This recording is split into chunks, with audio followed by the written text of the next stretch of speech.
Well, welcome to Liberal 12th Man Show.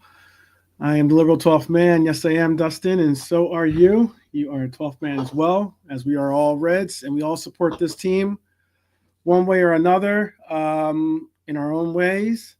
But we are definitely faced with some difficult times, I guess you could say, with the situations that are at hand, um, especially with some of the, how can I even put it, some of the scapegoating and the likes that are going on out there.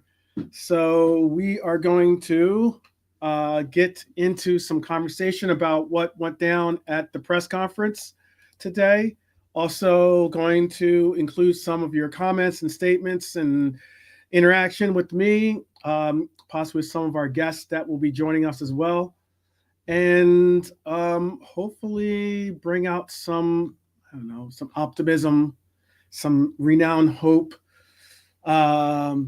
Maybe take a couple steps away from the "I told you" culture of what is very amp and very out. I guess you could say just out there and abundant so I'm hoping that we can get around to at least getting to a happier medium with us, so that we can all talk and big up each other a little bit, so that we can get through this storm. This storm. We're regulators, like Warren G says. So we are going to say first and foremost, big up to everyone that is joining us in the chat right now. Red for Life, Jared, Realism Jared, Red Armchair Supporter, Dustin. Big up to you guys for showing the support. It's not easy. Let me definitely emphasize that, because at times it definitely seems like an uphill fight in this internet forum, or this internet arena that we are in. It's not an easy one to be a part of, and sometimes even your friends can be your enemies, it seems like. So but I do appreciate the fact that I do have some really good Reds family here, and definitely understand the fact that there is reason to keep up the good fight. So we're going to start with diving into some of these heated debates that have taken over our fan base recently.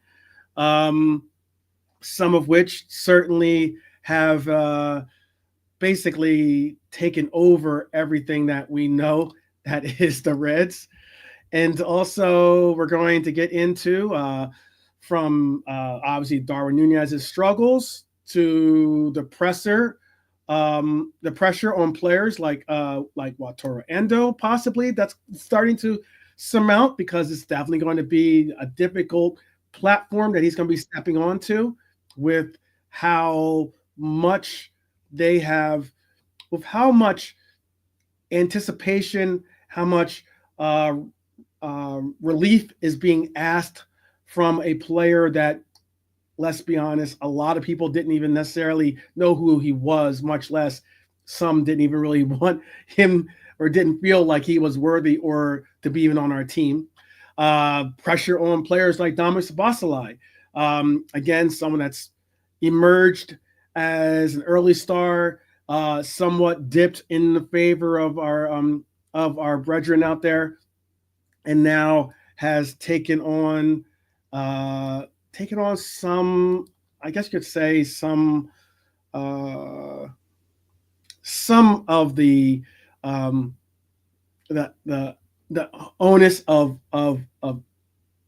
ire, I guess you could say, or onus of the onus of anger, and also Diogo Jota, however you pronounce it, Diego Jota the Shata, as some of us call him, has definitely taken on some of being the target as well. We'll break down why scapegoating individuals isn't the solution. especially in this run that we have. It's not going to be easy for our mental health. I'll tell you that much for sure. Plus, with the Premier League title race on a nice edge, as I'd like to say, should we focus solely on our showdown with Manchester City, or is it more wise for us to keep an eye on Arsenal's clash with West Ham? And it's something that we definitely need to recognize as being something we're going to have to do this weekend, because it's an important game coming up at the Etihad, and somewhat of a game that could provide either a tightening of the race or at least an easement of the race come this Sunday. And finally, let's talk about the creeping sense of deja vu. Is last season's collapse starting to haunt us again? So before we jump into all this, let me introduce some of the panel that will possibly be joining us, but at least one of the panel that is certainly here. And that is Brian, who just had his show. Hopefully you guys were able to catch it. If not, certainly go over and watch it on the replay, because it's certainly worth it. They spoke on some of the subjects we're going to talk about today, and they also spoke on some other various subjects that were off topic of what we're going to talk about today. So Brian, how are you doing? I'm lacking energy. Lacking. Okay. I'm lacking energy, yeah. I don't know why. I feel like I'm on low power mode for some reason. So hopefully I get a bit more. Yeah, right. I don't know. Just you know something, you just get that and you feel like you just you know, like you're on half power or something. I just feeling like that right now. It's been a stressful couple of days, I think. I think that's what it is. I think it's the mental stress of the last couple of days, all the build up to game, everything that's come with it, everything today. Right. I just you know that kind of I need a week on a desert island, you know that Yeah. kind of feeling. Yeah. Yeah, yeah, that's where I am at right now. Yeah. But we struggle, we keep going. I'm Is here. it That's what it energy, or is is. it like that? Is it like a Snickers moment? You know, there's like maybe you just need a Snickers or something. And you ever see those Snickers commercials? Do you guys have those? You have those commercials over there, don't you? You have Snickers bars, right? No? Yeah. I'm old enough to remember they used to be called marathon bars over here, Oh wow, okay. and it was yeah. And then we changed because you were called Snickers over there. So there was a big scandal in the '90s when they changed it from marathon to Snickers. I used Oh to love wow. the Oh, Snickers ice that's cream is interesting. Yeah. yeah, Snickers ice cream is pretty tasty. Oh, a frozen, yeah. Yeah. Oh, The very frozen nice. Snickers are delicious. Yeah. I think they're better than Snickers, actually, to tell you the Yes. Definitely. truth. Definitely.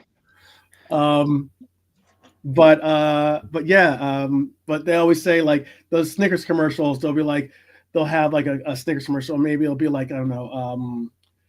It'll be like I don't know someone looking. It'll be like it'll be Rodney Dangerfield or something like that. I know I'm dating myself. Classic. But or it'll be like I'm trying to think of someone else that's like funny, but like or Bob Goldthwait. I'm still dating myself. Um, and they'll be like, oh, it'll be like in a bad mood, and he'll be like eat a Snickers, and he eats into the Snickers, and then he's like back to himself, and he's like calm, and he's cool, and he's like collected, and he's like, yeah, thanks, kind of like your hangry style, maybe thing or something, I guess. But Yeah. energy is what you Yeah. need. Energy. You need wings like Red Bull, or maybe or something like that. Oh, yeah. I got you. Understood. Um, Yeah, Red for Life. We are going to bring up some of those quotes and those points. Certainly, I did have a breakdown of the presser. I'll have a more concise breakdown. I know I've been saying that I want to start putting out some pre-taped footage or pre-taped segments. I am going to start trying to focus and carve out some more time. It gets difficult now because I've got a couple other projects, and I've also got other things going on in my life that have definitely complicated some of the things going on with my pursuit of being able to create all the content that I want. but I am committed, and I will be putting some of that stuff out there. So that's one of the parts and points I'm going to be bringing out pretty soon. Is something to deal with a more consent takedown of the presser, but I do have some finer points in today's show that I wanted to highlight. We've got Nalante with us too. He's on mute for right now, but I'll wait. When he's ready, he can always just chime in. But what I was going to bring up is, so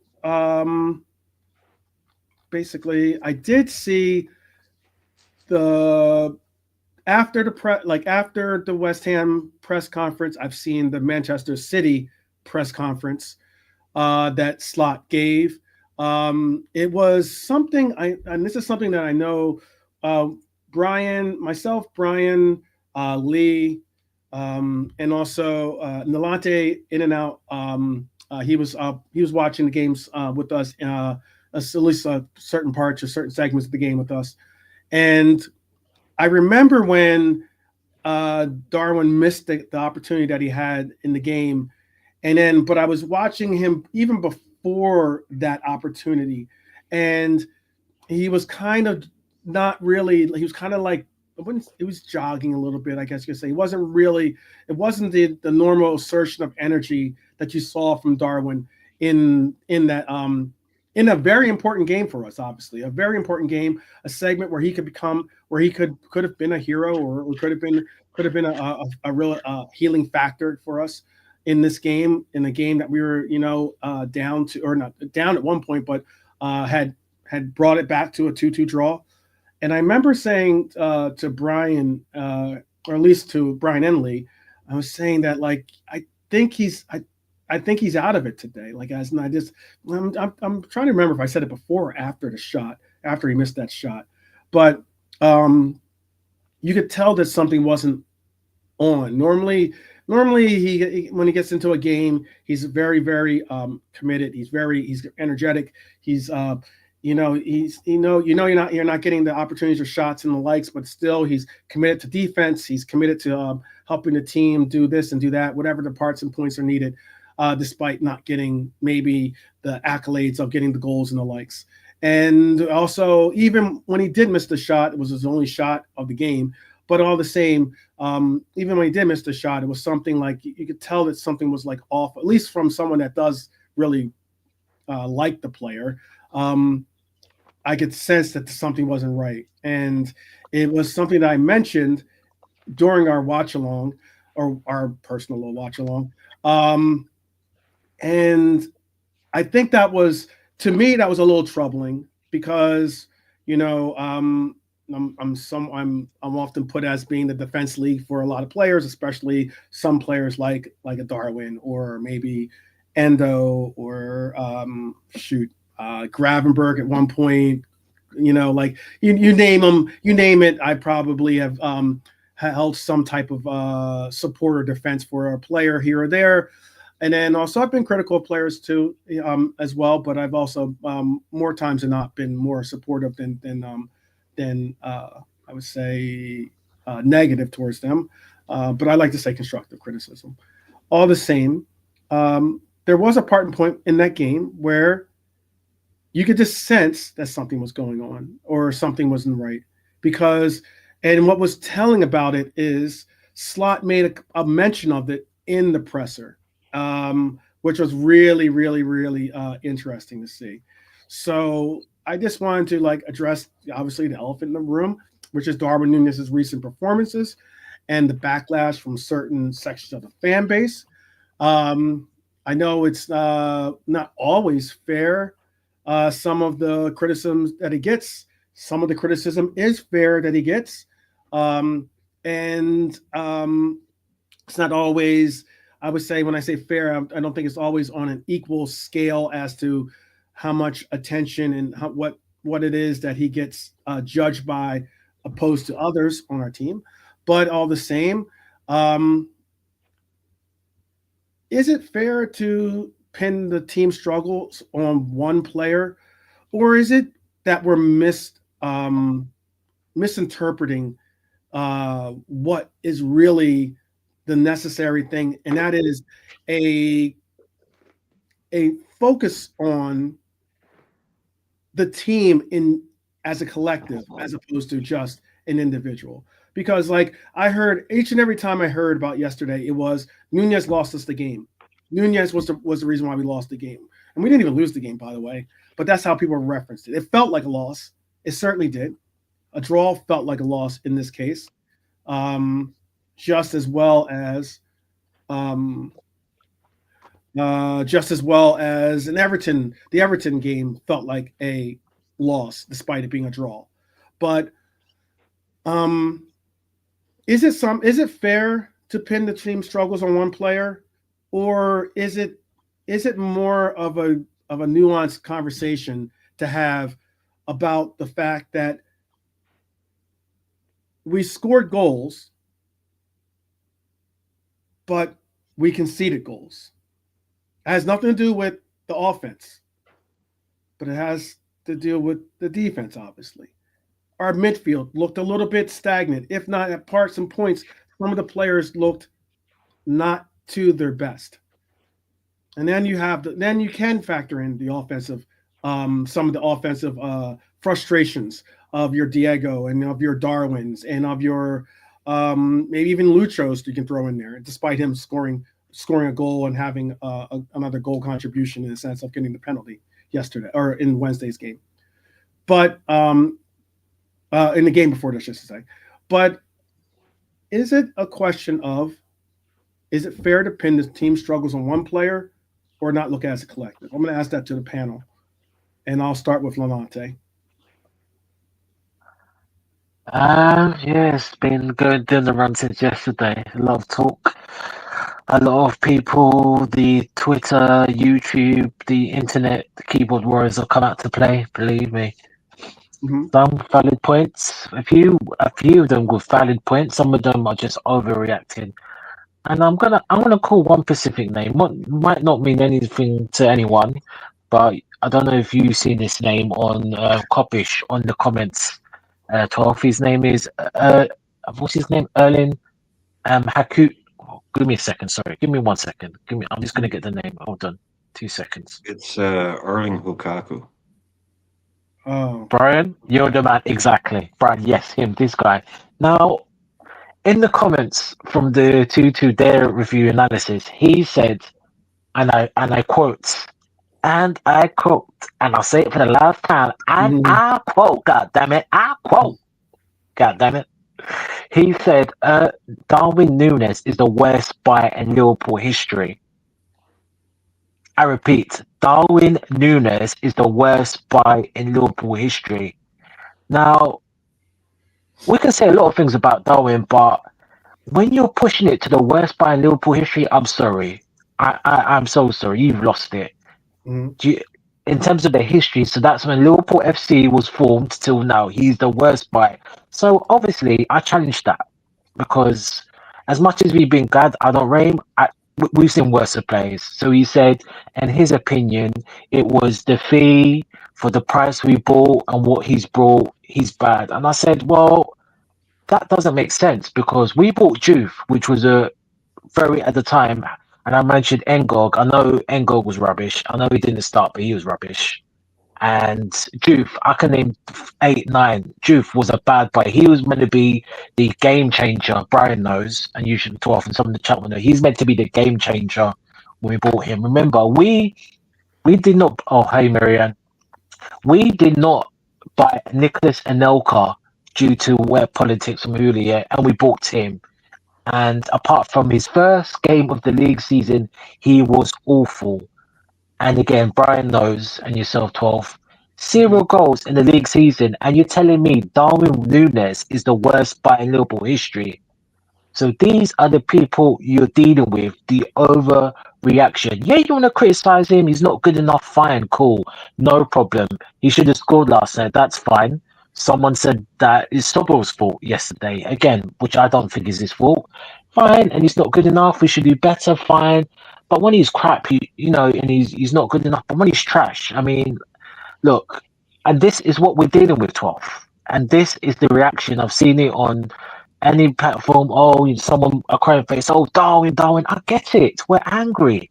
I get it, but don't come with nonsense saying he's the worst Liverpool player in Liverpool history. Then you really don't know. And Brian, the guy does, and I like him. We have good debates. But you really don't know your football. If you think Darwin's the worst player in Liverpool history, then the sky is red. The sky is red.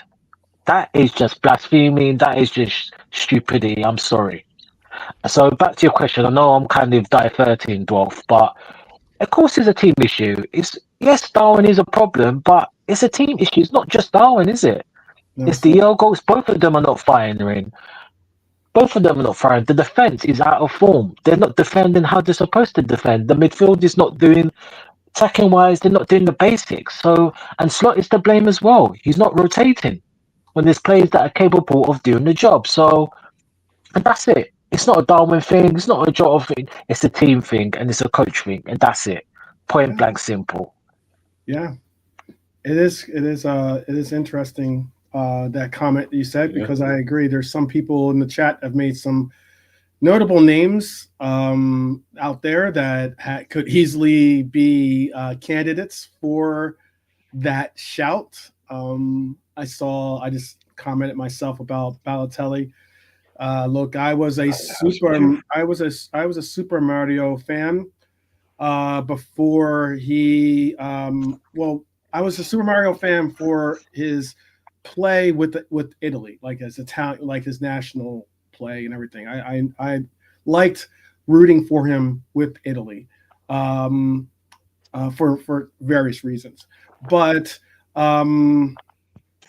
And I was excited to see him come to Liverpool when we got the chance to bring in a outright number 9, and it did not work out well, and it was sad to see, and it was something of a determinant to where even I was critical of Mario and the attitude and the efforts and everything else and the distractions and yada yada yadas that he performed and brought to the team. And it was disappointing. That was the walking. It was the walking. The walking. For me, Mario. Oh, you're talking about that. It was just like the walking dead. Going on in Mario, just literally covering 5 yards in 10 minutes. Oh, the walking. Oh, I got you. Yeah. It was just, come on, dude. We know you want to leave or whatever. You're not getting on with Brendan, but literally covering less ground than a goalkeeper. Yeah. Yeah. He just was completely. Oh, he checked out.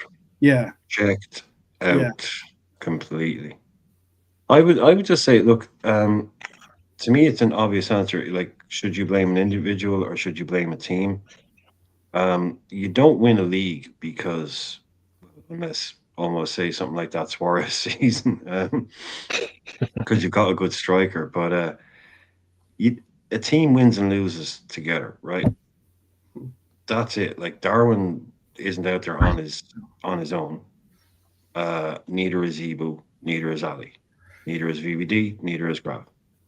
So if you lose, it's like, oh yeah, we played bad. Whatever we want to. I'm not talking necessarily about last night's game. Say, okay, well, we played bad. Yeah, we played bad as a team. We lost. Okay. Do you stop your conversation there? So, okay, no, talk more. Well, the defense was bad. Okay, talk more. Well, VVD had a bad game, for instance. Okay, cool. And what? And our defense or our midfield wasn't very good. Okay, elaborate. Such and such had a bad game. And our forwards let us down. Okay, do you want to speak more on that? Yeah, Darwin Núñez had a bad game. Jota had a bad game. But of course, it all comes together as a whole. But if people are speaking, if you want to have a conversation and speak, then, like you say, constructive criticism, it's just, you can break it down into its parts. Well, why did the team play badly? Well, there's people in the team, such and such had a bad game.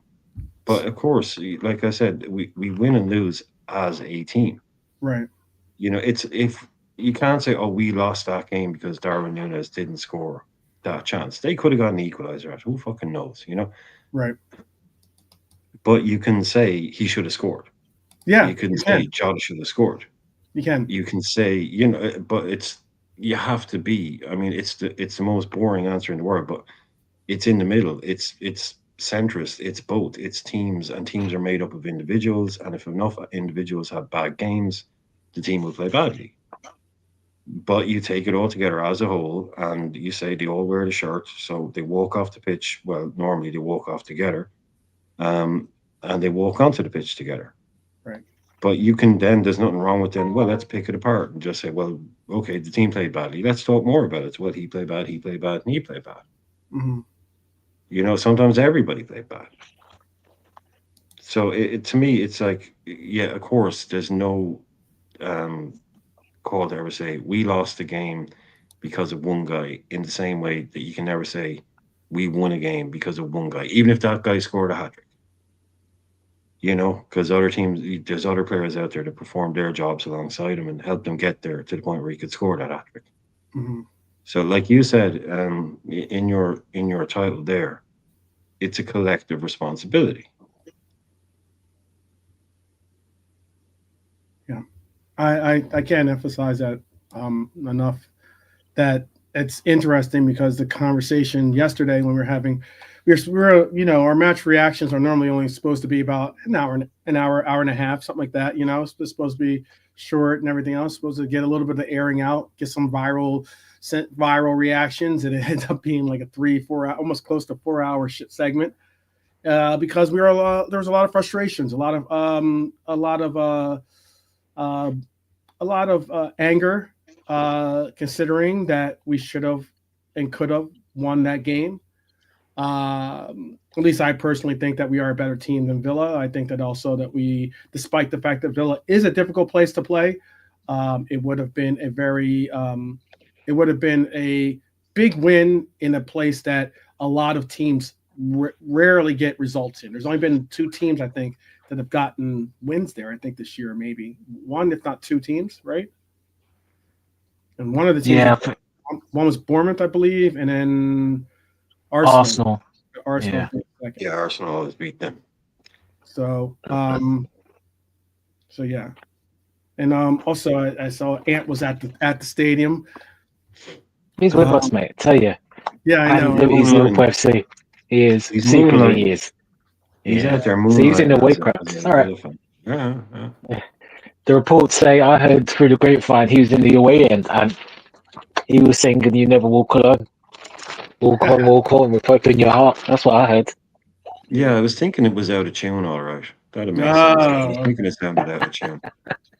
That makes sense. Even Anthony, if you've heard Ant sing, he'll tell you it's not his calling. There was he gives it socks, man. Why I brought that up though about the collective was because when we were in our conversation yesterday, it seemed like, and this is just again my perspective, but all the same, it seemed like there were times when there was a segment in the show where it was just primarily myself and K-Mac kind of going back and forth about, you know, this and about that, when it comes to the one individual particular player that he likes to definitely continuously lament on. And why I found it interesting was because, like, certain players were given passes because of their past performances. Certain players have been given. It was more like, oh, maybe for some players, oh, it's okay that they didn't play well because they normally play well. Oh, it's okay that this player wasn't dialed in defensively.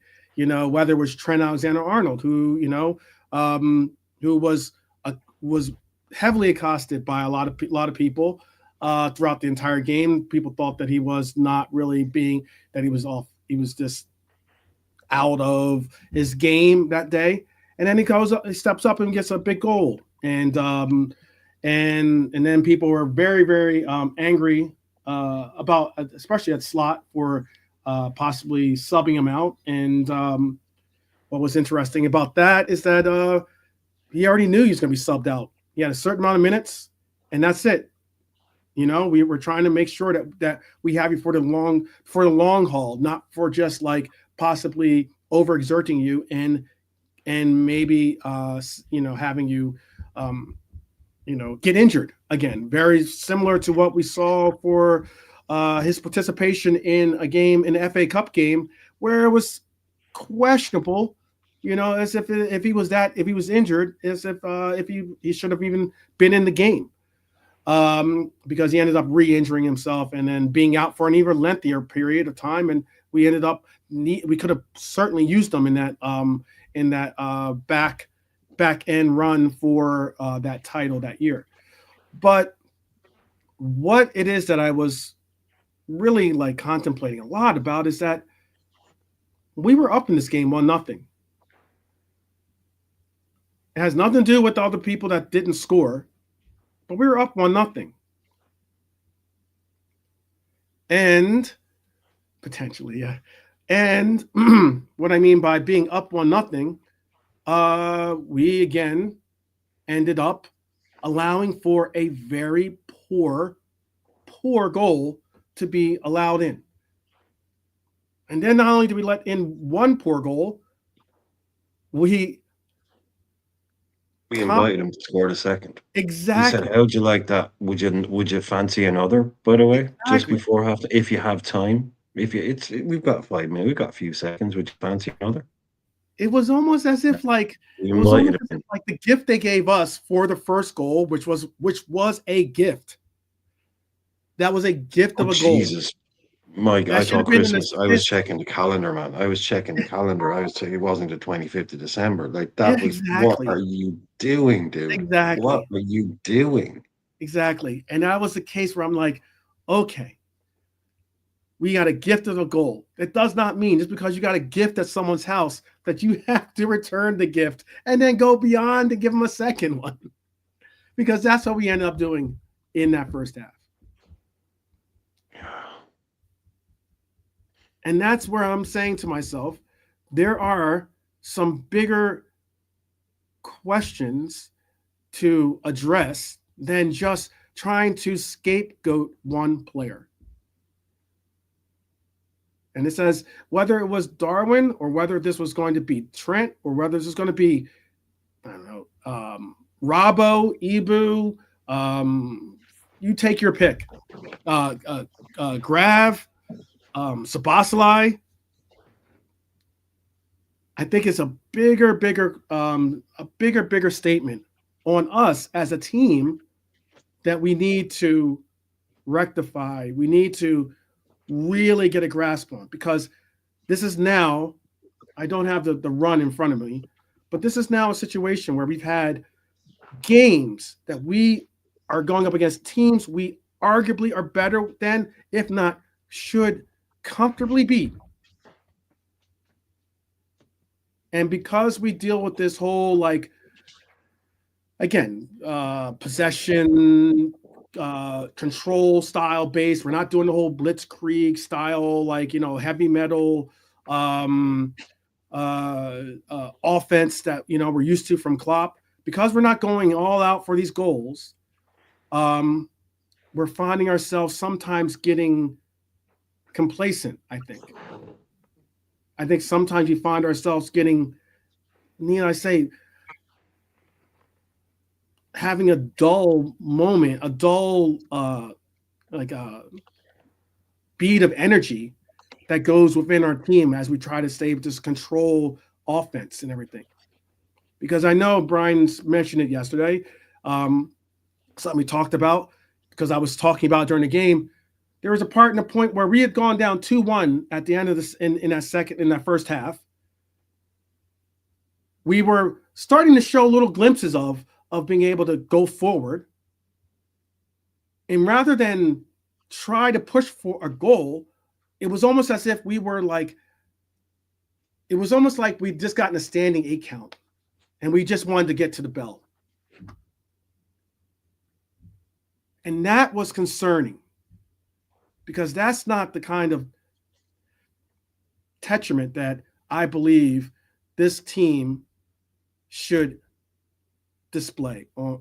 It's not the kind of mentality that we should ever have. And that's what was concerning about me in this Villa game. And that's why when I hear all this stuff about Núñez, and again, it is something where today, when I woke up and turned on YouTube, which I often do, because usually I do my work and I get the show ready. And while I'm doing the show ready, I'll put YouTube on or open up the YouTube and I'll look at other things. That's why I was fortunate to be able to watch Brian's show earlier today. And before Brian's show even went live,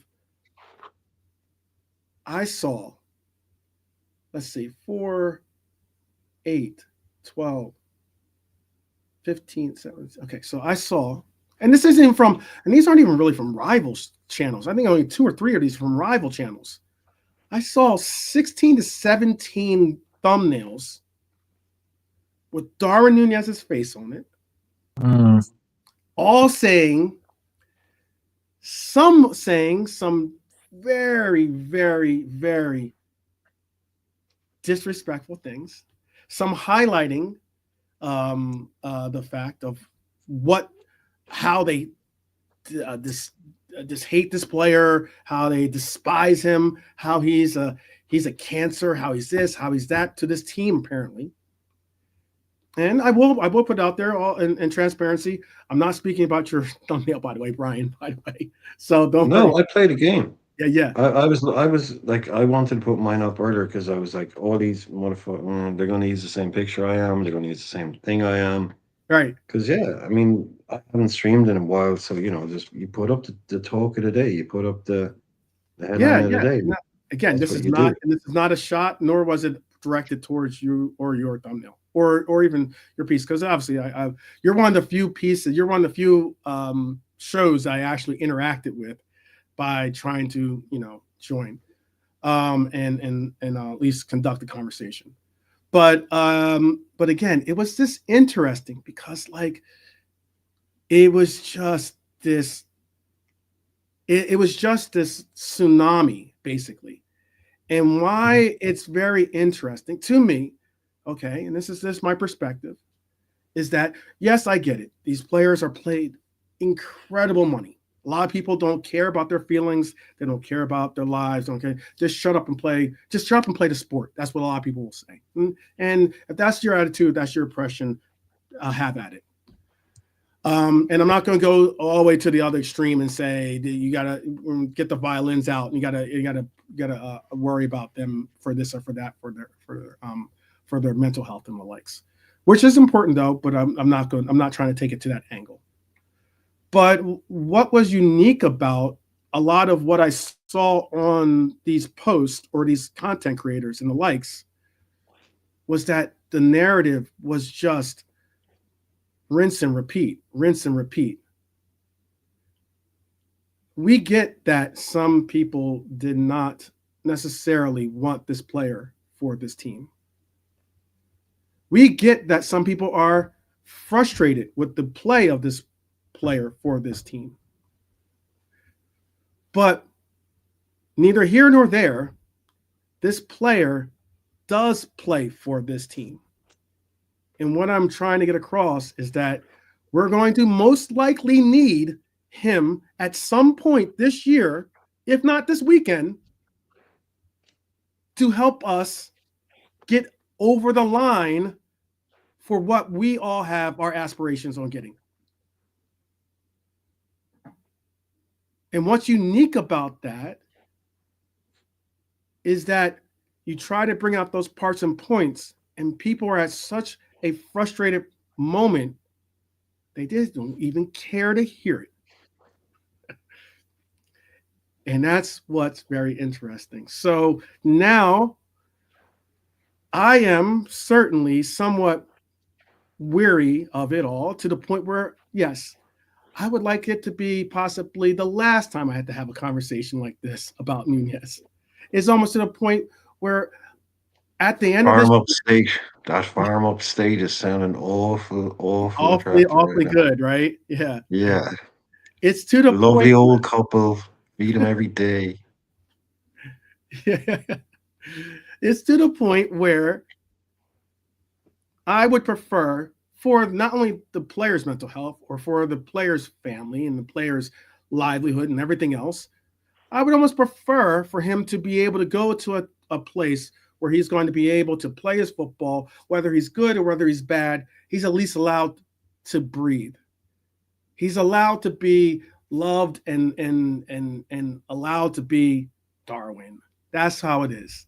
Because anytime you try to say something favorable about the player, people want to attack you for being, I don't know, this.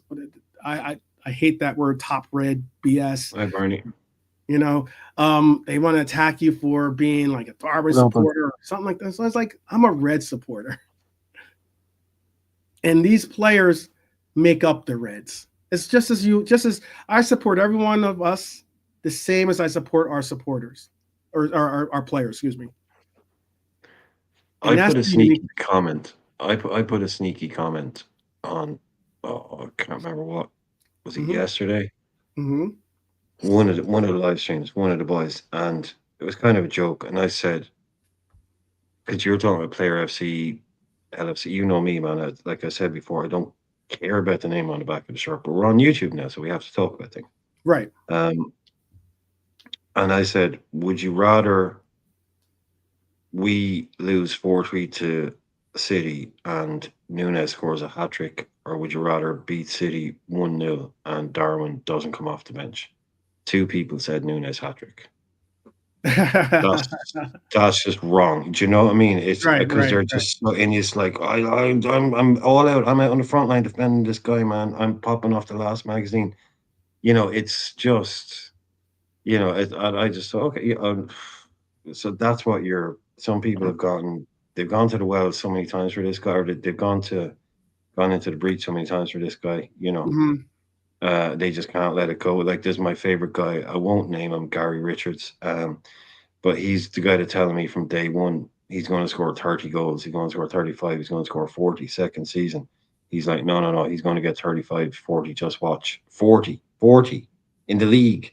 Wow. Yeah, and it's just like, and these people call me a hater because I didn't agree. You know, it's like I was supporting Liverpool before some of these guys could walk. And they're calling me a hater because I didn't like their favorite player. Right. You know, I can't stand. That's why, you know, that's what annoys me. It's not Darwin. It's those people that they want to support him more than they want to support the club because they're the Messi and Ronaldo generation. You pick a favorite player and you stick, and that's it. Right. And you just go to war. Yeah. They're the Messi or Ronaldo generation. Even though he's never played for most of these people, all those polls that people do online, Messi or Ronaldo. There are Arsenal fans and Bayern fans and Tottenham fans voting Messi. They're not Argentinians. They're just, you know. Well, there are some players too. There are some fans out there that were Barcelona fans. Then they became PSG fans, and now they're Inter Miami fans. And if he goes back to Barcelona, they'll be Barcelona fans once again. Yeah. They were never really a fan of the team. And the reason why I'm saying is that I was not a fan of Darwin before he came to Liverpool. I'll admit that. But because he's a part of Liverpool, until he played us, man. Right. Because he's a part of Liverpool, I support him. That's what I'm trying to get across. Like, as in, because he's a part of Liverpool, I support him. If he wasn't a part of Liverpool, then whether I support him or not is questionable at best, especially depending on what team he went to. You know what I mean? So, like, it's one of those cases where, like, I would like wish him the best or whatever, but I wouldn't necessarily say I'm going to become a fan of, I don't know, Al Hilal or Atletico Madrid simply because he goes to that team. There's no way that happens. But there are people out there that are like that. And I would even go as far as to say, and I'm going to bring up your comments too, because I see a lot of you guys are putting in some good comments. I would even go as far as to say this too. What's very uniquely different about the atmosphere, the environment, the forums, the communities that we now keep, especially on the internet, is that there used to be at least in my interpretation, there used to be at least a incredible family element or a family atmosphere that was connected to Liverpool, especially. And what was making it, Liverpool is not let's not be beat around the bush. Liverpool is not a Paris or a London or a Madrid. It's not some like big lights, big city where you're gonna have like movie stars and like fancy this and fancy that type lifestyles. Okay. However, what it does have is a sense of community. It has a sense of caring about your neighbors, caring about your fellow Reds especially. And what was very, very empowering, at least I believe, was that sentiment could be understood by players, that when they would go there, they would be ingratiated and brought in to the family, as opposed to just being a high priced, like a high priced name that's been a superstar that's been brought in, and you either pay up now or you're out. That there was going to be some type of understanding of, you know what, you give your heart, we'll give you ours. That's at least my interpretation of what Liverpool was, to me at least. Because it was not, again, this is a team that I started following in the 90s. It was not an easy environment to like this team, in the fact of being bantered by a lot of other people that were Manchester United fans, maybe even your occasional Chelsea fans, but more so like Chelsea wasn't really that big of a thing back when in the 90s when I was growing up here, at least in America. But more so like with Manchester United, it seemed like everyone and their brother was a Manchester United fan. And it was simply because they were winning. But that didn't matter. At least to me, it didn't. Well, that's what they said about us. That's what they said about in the 80s. Oh, you only support Liverpool because they win. They said the same things about us, because we were like, it's not like we were a little bit successful. Right. In the 70s, 80s, we were like freaking, I don't know, man. We were like Real Madrid times 10. We were winning everything. We were winning all over Europe. We were the team. So, of course, success attracts interest, fans, whatever you want to call it.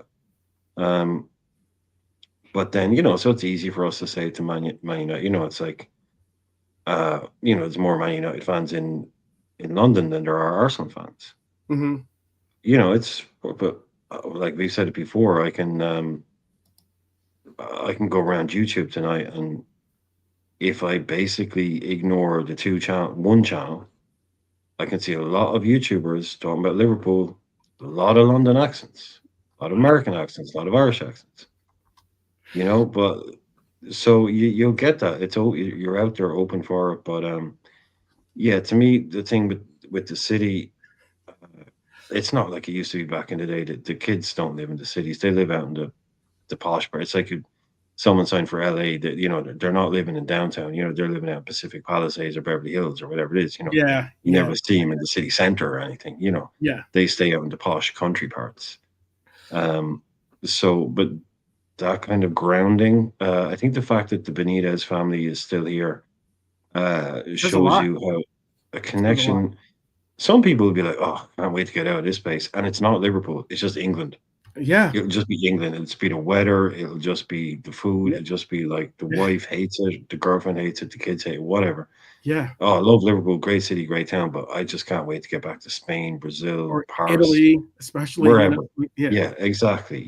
So I would never begrudge. I'm not from there. If someone came to Waterford tomorrow, to play, and they were from a warm country, I'd be like, yeah, a couple of winters here, and you're going to be missing home. They'll be like, I'm missing home already, dude. But it's just not the same. Right. So it's a bit grim up north sometimes. It's a bit grim up north, as they say. Right. But you do get that special thing, because I don't like to use the word special. I just mean it says a lot that a lot of the guys that played for us, and there's money involved in this as well, in this profile, but people who have played for other clubs, bigger clubs, or clubs just as big as Liverpool, and also play for Liverpool. They tend to be, when they do media stuff, they tend to kind of big up their Liverpool connect. They always feel that connection to Liverpool. Right. So, like someone like Didi Hamann, someone like I was gonna say Luis Garcia, like that. Luis yeah, Garcia, these guys have played for Barcelona, Bayern Munich in their home countries, and they still have they still have when they Liverpool as my club. broadcast, they'll have like a Liverpool kit behind them. Yeah, it's there is still that, and I like that. Maybe that won't go on forever, and you definitely won't get that at a Chelsea or a Man City, something like that. But you will still get it. Like I said, I'm not trying to go down. Oh, Liverpool is special and different and better, but it's one of the few places where you do have some semblance of that local connection. With the fans, because it's a small town. Liverpool in a global world it's a big city. Okay, like Liverpool, yeah, Bernie saying it's a big city, but in terms of like Madrid, Milan, it's a small place. It's still a very small place. It's a big city, LA, with New York, a small town with a small town vibe. Yeah. Because I mean, like, look, I mean, it was a metropolis. Well, I would say metropolis, or what's the word I'm looking for? It was a mega city, a mega industrial city, as in being one of the like shipping powers of the world, and obviously Manchester, with the help of the crown, did something to affect that. But all the same, it's something. What's that? Yeah, the canal. That's what started the whole thing. Yeah, that's what started the whole rivalry. The canal. It's just very interesting. I'm going to. There are some other questions I wanted to bring, or at least other questions for the panel I wanted to ask them. But let me bring up some of these statements before we get. Just quickly before and just added, I think it's a good time to add this one, and it's also a much more friendly city in general than London. And I've been in friendly. Well, I've never been in a prison, but I can imagine the psych ward in a prison in the middle of a lockdown is friendlier than London. I've lived in London. That place is, my God, those people. Not a friendly city at all, man. Yeah, London is what it is. Oh, sorry to have gone. Anyway. Oh, no. You're chiming. Yeah, no, you know. Yeah, the Irish guy and the English guy slagging off England, and I'm not bothered, but listen, man, I was born here. You know better than us. You know better. You know what I mean? We're born here. Yeah, I don't cuss I'm going in, cuss myself in English. But yeah, no, you're right. You're right, bro. It's London has everything as most big cities, capitals have. But yeah, like look, I lived in a part of North London for 10 years. Hardly had any interaction with my neighbours. Hardly, not a hello, how you doing, etc. Just for desperation. And you get certain looks. Certain looks, just a bit, they're a bit, weird. But when I was living in Wales, I was living in Newport, Wales for a while, mate. Oh, honestly, neighbours good, chatty, come round. Friendliest bastards on the planet. Yeah, exactly. I've been to Wales. Yeah, I've been. Anything outside London. People are friendly. Welsh people are way more friendly than Irish people. Yeah. I was taken back by how friendly Welsh people are. Unbelievable. Even I know what you guys are talking about. I mean, I've lived in New York City. I've lived in I've lived in DC. I live in DC. Okay. I've lived in some really big cities. LA. Obviously, I don't live in Phoenix, but I mean, like, I live outside of Phoenix. But my city of Scottsdale is a big city too, technically. But it's part of Greater Phoenix, I guess you'd call it. But I've lived in some big cities, Philadelphia. But yeah, it's a big difference when you're a part of a town or a city or a place that you feel like your neighbors care about you, despite the fact that you're a part of millions of people, or hundreds of thousands, not millions of people. And it makes a difference. It definitely makes a difference. It's like I have full on conversations. This is Ant. It's like he has full on conversations with his uncle's neighbors every time he goes to Liverpool. I bet you do. Nice. Yeah. To your mates. And I bet you they actually care about how you're doing. They might remember things about you. It's a difference. It's a real big difference, and that's something that I think is unique in an element of our team that sometimes even myself, as in someone that might not have been born and raised, or someone that gets to go to the games and everything else, understands from the conversations that I have with those that do, from the conversations of people that do call Liverpool their home. There was a great comment. I'll bring up Marion's comment first, then I'll get into everyone else's comments. This comment I thought was great too. Marion says, well, she was always taught that when a Scouser gives you their love, it's a forever deal. And that's beautiful. It's sentiment like that I think is really, really empowering and valuable. Even if they're an Evertonian, eh, Marianne? Even if they're an Evertonian. Hey, Well, he put a ring on it, so obviously. Yeah. Unless your name is Joey Barton. Crosses all boundaries. Unless you're part of the Joey Barton family, but I won't go into detail on that. Good story. Yeah. Let me get into some of these comments. I'm gonna bring Rep for Life's comment with Joey last because it was about Darwin, but I'm gonna bring up these other comments about some of the other things that we are just talking about, the city and team in general. Because the comment to Darwin has to go on about what I'm gonna bring up next. Dustin says, seen a lot of it. Doesn't matter because the other team will lose points. He thinks fans' mentality matters. We should avoid that. It's copium product. Agree with that, Dustin. When a player is responsible, yes. So responsible for, that was a question of should he be the focus of the blame. And so if you think Darwin didn't try or he's been spoiled, yes. If it's just a psychological thing, it's useless. Excuse me. And I do have a point to it. I know I'm going to get too sidetracked. I'm going to get through all these comments, people. And please do continue to leave your comments. They're all important to have a part of the conversation. I brought up something on your show about and this is like it's a neither here nor there player. It's probably a player that maybe some people don't even remember. But I was asking about Carlton Cole, and why I was asking about Carlton Cole is because there was a piece that popped up, and I ended up watching it, and it was about Carlton Cole was speaking on Jose Mourinho's mind games, as he put it.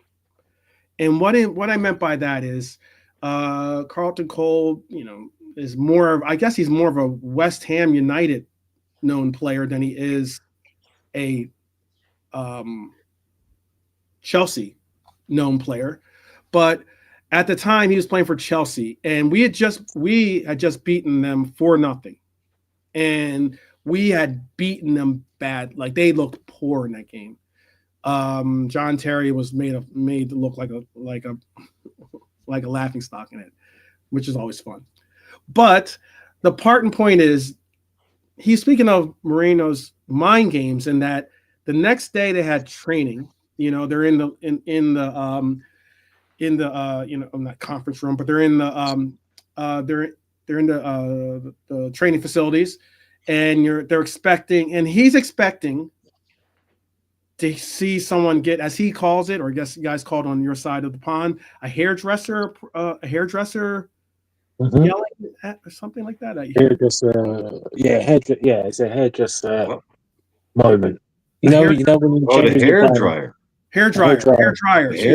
Yeah, Alex Ferguson giving the hair dryer. Yeah. Hair dryer moment. Excuse me. It's like a blast of hot air into your face. He's in your face. I got you. Yeah. Understood. I've never really heard. I've heard that being associated to Fergie, but I didn't. Yeah, it's a Fergie. They call it. That's where it came from. He'd be in your face, screaming at you. It was like a full-on hot blast of air. Now I understand. They call it a hair dryer treatment.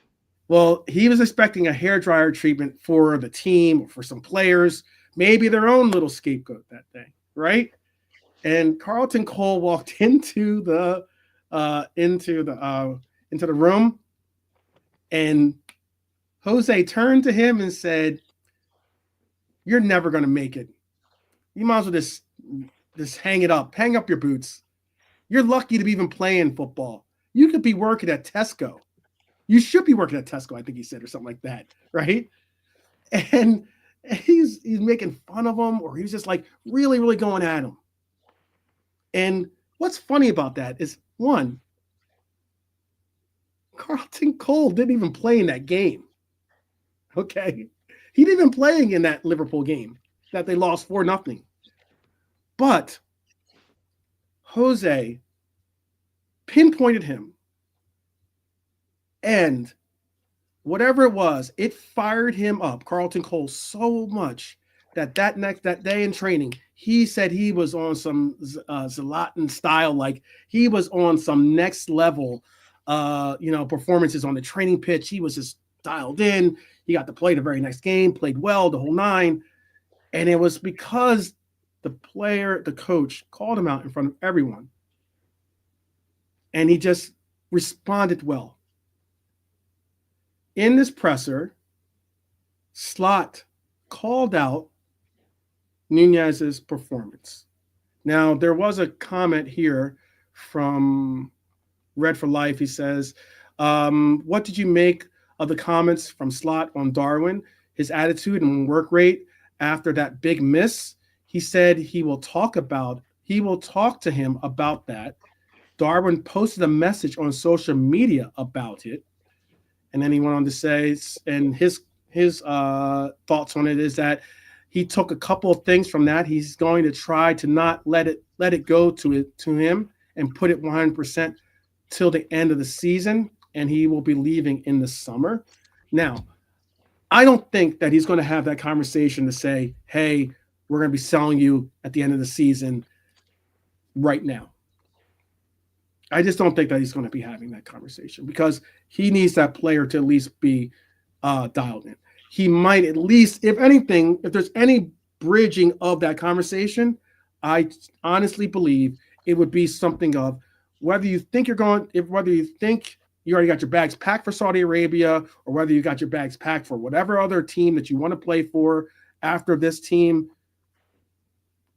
Think and put that in your back pocket for now, and focus on the fact that your teammates need you now, fully here and committed. Otherwise, do not walk through that door. Do not bother showing up. Do not bother putting on that kit. And that's a conversation I would have with him as a Liverpool fan, as a Liverpool supporter, as even a supporter of Darwin, in the sense of that I would hope that he does well, because it benefits our team. But if he's going to be a negative or a detraction of our team, different story. Does not matter who the player is. That's when it has to stop and cease being a relationship. I think that it is interesting that that was done by Slot in the interview, in the presser. I said that's Atlanta, yeah. And I think that you were probably listening to my show when I said that, right? Like I said, he could have just straight batted that. I don't know if I heard you say that part. But oh yeah, he could have just said, players miss the bit that he said later on. Mm-hmm. He's played a lot of games. He's 25. He'll have missed chances before he'll have scored goals. He could have just done that. He said no problem. Next question. But yeah, he chose to single it out. Single out the effort. He said like, yeah. The chance. Oh, look, the chances happen. Yeah, that's the reason why they're called chances. Yeah, it's like players can miss chances. Like, would we prefer he scored? Yeah, of course we would prefer he scored. And then there was a beat. Like you can tell, like there was a beat in almost like the way he was speaking. It was like he had answered that question, and then there was a beat. Just a little pause, and it was like he says, like, we can. He says, hey, look, chances happen. You can miss. You can expect that, or you can accept that, And it's sort of that's the beat, and you're expecting a new question, and he comes in, what you can't accept. And I was like, oh, okay. Where's he going with this? It was like he didn't have to add that bit. that was knowledge just to him to come out and say, what you can't accept is the work rate dropping, the fact that, and it's not just this game, it's like we spoke on it before about the bench at Wolves shouting at him to work back, get back. So obviously it was in the other game as well. So he's called it out now, and he did not have to do that. He did, and I'm not saying he's wrong for doing it, but he didn't he wasn't pressed on it. It wasn't like another journal goes, no, please, come on. Surely you must think this, surely you must think that. He just offered it, he volunteered that information, as we say. And that was clearly to put pressure, whatever you do, carrot, stick, whatever you need, it just wasn't kind of, it was a what would you call it, kind of appointed moment to come out and say, I'm going to say this to you in private, but I'm also going to say it in public, that you dropped off and you didn't work hard, which is what everybody's always said about Darwin. Oh, hey, you can't fault his work rate. You can't fault how hard he works. But Arne Slot has come out and said he wasn't working. It let him get to him after the whatever. If the goal went in, he missed it, and then he kind of gave up. So I was saying, so he got too much in his head. That can't be allowed to happen. So yeah, very pointed. I think like he did something. He won't talk about some things. He won't talk about the contracts. But he's come out now. That's a message. So that's the headline now. Slot criticizes Núñez. It's in places. It's already out there. Plenty of places are running with that line. So yeah, it was a kick up the arse, I suppose. Like I said, if him, Jota, and Gakpo can get another somewhere around 25 goals between them over the rest of the season, 20 goals, we'll probably win a league. So he's just thinking, put it out there. Like, I don't know. Like, what else can you do? He's obviously tried everything else. So maybe I'll just do this and see what happens. But it doesn't look good for him. Yeah, it doesn't. It doesn't. And I would go even as far as to say how,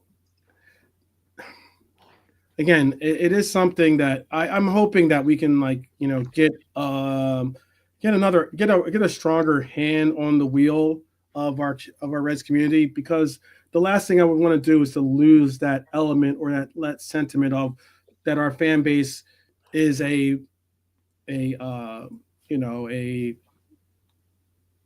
loving style fan base that brings in players or makes players feel as though there is a reason to go to Liverpool, despite it not having some of the big lights and big city appeal. And what is certainly going to be, it's going to be slightly. I'm looking for the right words. I don't want to say concerning. I don't want to say dangerous, but there are these players now that would love an opportunity possibly to be in this limelight. I spoke on Elliot, for instance. There was someone that posted, and I'd have to double check, but I believe that there was someone that told me that Elliot has played all of something like 75 minutes or something like that this year. Yeah, he was saying in the chat. That is overwhelmingly incredible for a player that was one of our most called upon players, off the bench at least, last year. Now, I get that that certain players might not necessarily, quote unquote, fit the system or fit the scheme of what the player or the coach might have, or maybe the coach has favorites. We all know that there's those of us that might have even thought that Klopp had his favorites. But it is wild that this coach has taken an approach that has almost somewhat alienated certain players from getting the minutes that they have gotten in the past and have been highly contributal players to our team. And it's something of wild in that players like Endo, who a lot of people are now calling, I've seen an active campaign to get Endo into the lineup. That's wild for someone that was one of the few and first to like, be waving the Endo flag of being like, this guy's going to be a good squad player for us. He's going to have a really, I wouldn't say, a relative of importance of a role with our team. I didn't say he was going to be the best player on our team. Never said he was going to be the best DM in the world. But what I was going to say, and I was going to stick by, is that he was going to allow for his contributions in a game would allow for other players to possibly take opportunities and chances in the game. When we were playing that inverted system, I kept saying how having Endo in that 6 is going to allow for possibly Trent to be able to be in an inverted role and be able to go forward and not have to necessarily worry so much about tracking back or getting back in the likes. It allows he would be able to be a link man that's not going to want to say, oh, well, I'm going to take the ball in my feet and I'm just going to go from box to box, or I'm going to try this. I'm going to dribble over here and there. I'm going to do all these tricks and flicks. He keeps it simple, keeps it concise, and he knows what he needs to do. And that's something that you need and is essential in teams. But now people are putting him on this platform of being like, he should start, possibly even against City. And it's one of those cases where I'm just like, it feels like people are like, yeah, go to the top of the Empire State Building and take a look down. Go to the edge and look down. Because, oh my goodness, if he doesn't perform, there will be someone with a boot in his back kicking him off that edge, I feel like. So it's like, it's one of those cases where Elliot is someone that I would like to see as well. I think Elliot wants to be a part of the chemistry or of the mix. I don't know why this coach isn't giving him that opportunity, really. I really don't. Despite the fact that I get that he's got a mindset of what his system wants to create and what he wants to hold down and the likes. But I mean, like, he's spoken about it himself. Is he coming in from Dom? Is he coming in for Well, I was where's just where's the place? Yeah, where's the game? Where's the flying? I'll say this. And then I'll open it up to you guys because I do have some questions. I'm sorry if it's for taking the mic so much. In the beginning of the season, I remember the Redman had one of their guys asked a question. He was so happy about it because he got to ask a question at the presser, and he actually answered this question. Their little faces. Yeah, his face was beaming. He was so happy, and I'm glad for him. That's the Redman. Man. And that's a sincere. I'm happy for him. I wasn't being sarcastic. And in that question, he asked about the 4-2-3-1. And obviously, we do play a 4-2-3-1, really. But our coach at the time said that's not what we play. We play a 4-3-3. And he said a 4-3-3 that sometimes is a 4-2-3-1, that sometimes a 4-2-4, that sometimes, he went through all these different scenarios of what the formation could be. But primarily, what he goes out there with is a 4-3-3 in his mind. Mm-hmm. And what I found interesting when he said that was that, okay, well, if you play a 4-3-3 or 4-2-3-1 or 4-2-4 or a 4-4-2 for all matters, whatever it is that you're playing, chances are there could be a role that a player could be utilized in. And maybe it creates a spark. He's tinkered and adjusted our lineup here and there. Some would say even that, personally, I didn't know if what he did was necessary completely. But he was fortunate when he tinkered with our offense to put Lutro in the 9. Everyone was like, what the heck's going on? We had one of the best games of our season against Leverkusen. And then that became a more of a go-to. We haven't had the same success that we had in that game, but it's been more of a go-to. Some might even say, what were we doing when he brought out this lineup that he brought out? Having Dom as what we thought was going to be a left wing position, but it ends up being playing on the right, having Cujo on the left, and still having Grav and Maka in the midfield. And we say, how's this going to all work out? So as much as we are saying that who and where does Elliott go, there are, I think, parts or places that he could play, considering that we've adjusted our lineup to be accountable, or to be not accountable, but be accommodable to the players that we put into it. Is that too much? Is that a weird way of looking at it? Well, no, I was just saying, well, like, when does he play? It's not about how, if it's just when. Mm-hmm. It's just when. Mm-hmm. I think what Slot was saying, I think Heiler has had a couple of glasses of champagne. Arne Slot is a Dutch coach.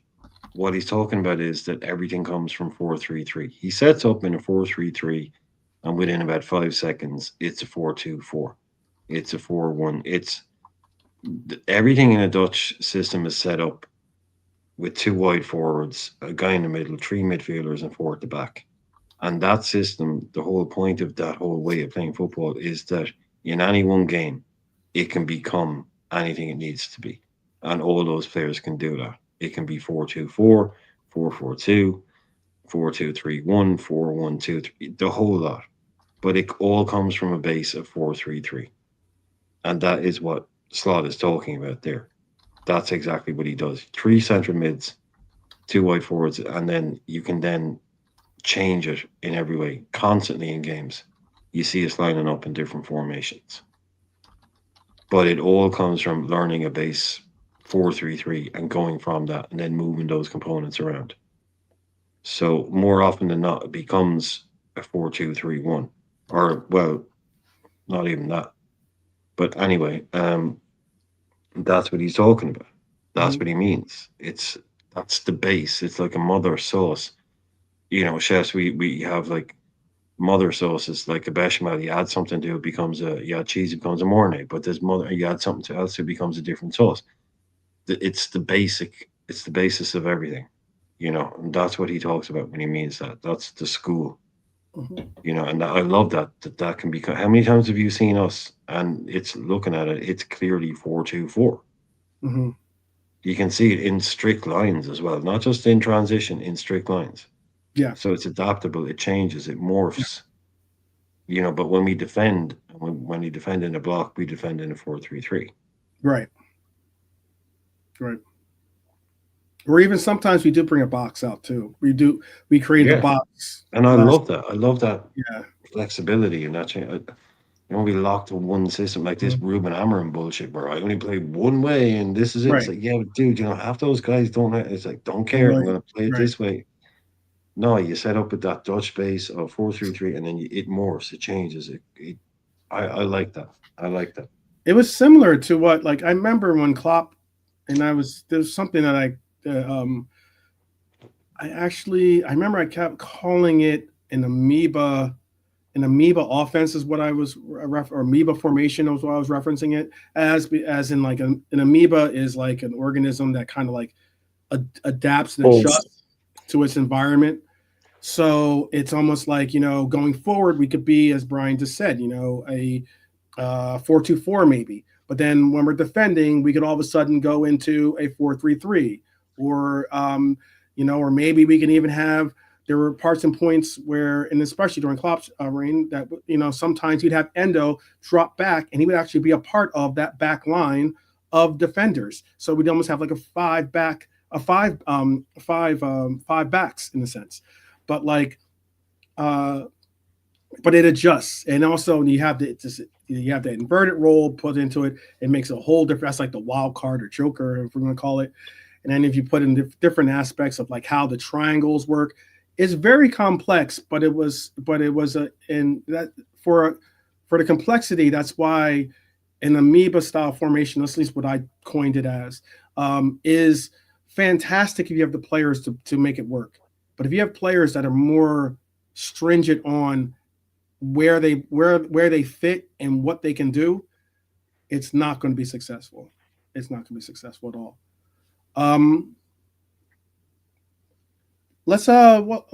We can transition, I guess, because I know we've been talking kind of at length about a lot of this stuff, and I do have a couple more things I wanted to bring up. I'm not going to go too much into the press conference. I'll just make a separate episode for that. So I was going to say the focus on Manchester City. I brought up that question earlier. Should we keep one eye on Arsenal and the West Ham game, or do we just get tunnel vision and just focus completely on Manchester City? So I'll ask this. So moving on to the Premier League, race is tighter than ever. Arsenal are facing West Ham, and that's the question again. Should Liverpool fans be paying more attention to that match in the sense of, are we going to be, I want to say paying more attention, but keeping one eye on our game and one eye on the Arsenal game? Or should we just say, you know what, bum whatever Arsenal does, who cares if they win, who cares if they lose or draw, let's just focus all our energy on City. And because remember, Cities might not be fighting for a title, but they'd love nothing more than to derail our campaign, considering that they're now out of the Champions League. The only real title they could go from, they've gone from a treble-winning team to now a team that could possibly only bring home, they're really only in one competition, and that is the FA Cup. So now if they can obviously play spoilers in this one for us, I'm sure it'd be high on their list. It'd be probably second on their list, maybe even first. I don't know which. I'd love to hear the panel on whether they think it's first or second, whether they win the FA Cup or if they hold beating us and derailing us from our pursuit of the title is more important to them. But again, I'll ask this: should Liverpool fans and players especially focus only on Manchester City, or is it fair to at least keep a monitor on about Arsenal's match as well? How do you feel about that, Brian? Well, I mean, both. You got to keep an eye on it. But I mean, if you mean like, should we care more about what they do than what we do? I mean, it's our game is what we focus on. The fact that they're playing before us.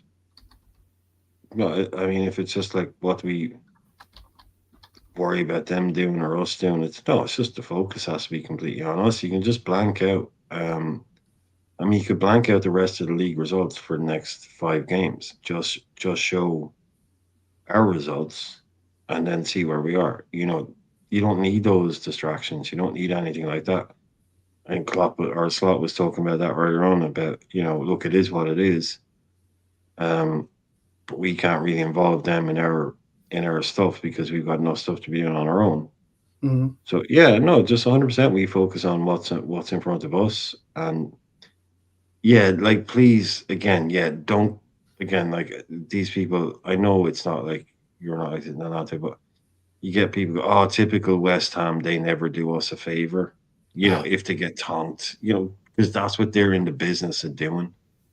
It's no, it's just like if they get beaten by Arsenal, they get beaten by Arsenal. Just live with it, deal with it. We do our own thing. These swings are crazy, 10 points, 4 points, 5 points, 3 points, 10 points, 7-point lead. They could get a draw. Nobody's kind of even factoring in. No, and I know nobody does it, but nobody ever factors in draws. Yeah. People say, "Oh, so what do you think is We're going to happen?" us actually this year. Yeah, people never think, oh, well, that might be a draw. If you ever ask somebody like for a prediction, they'll either go win or a Win or loss. lose. Right. Right. Nobody ever kind of goes, well, games get drawn sometimes. We've drawn plenty of games. So that could be a 2-2, that could be a Desmond, that could be a 1, that could be anything. So I just think I know someone else said it earlier on. Fans are saying, "Oh, don't worry, because other teams will drop points." I'm not saying don't worry about that, but I'm just saying like Arsenal ain't going, um, invincible times two, like all wins from now to the end of the season. They will drop points, and they're only serious challengers. So I think it might get a bit kind of um, it'll be like a swing in a kind of I don't know what, like it'll be in one weekend it'll be 3, and a week later it'll be back to like 8 or something. But I'd like, yeah, just concentrate on it, man. Just City. That's I think I might take a walk during that game and just come back. I'm not sure my heart can take that game, man. That's going to be, I think there'll be a lot of chances in that game, and every single one of them is going to be huge. Mm-hmm. How about for you? How about for you, Latte?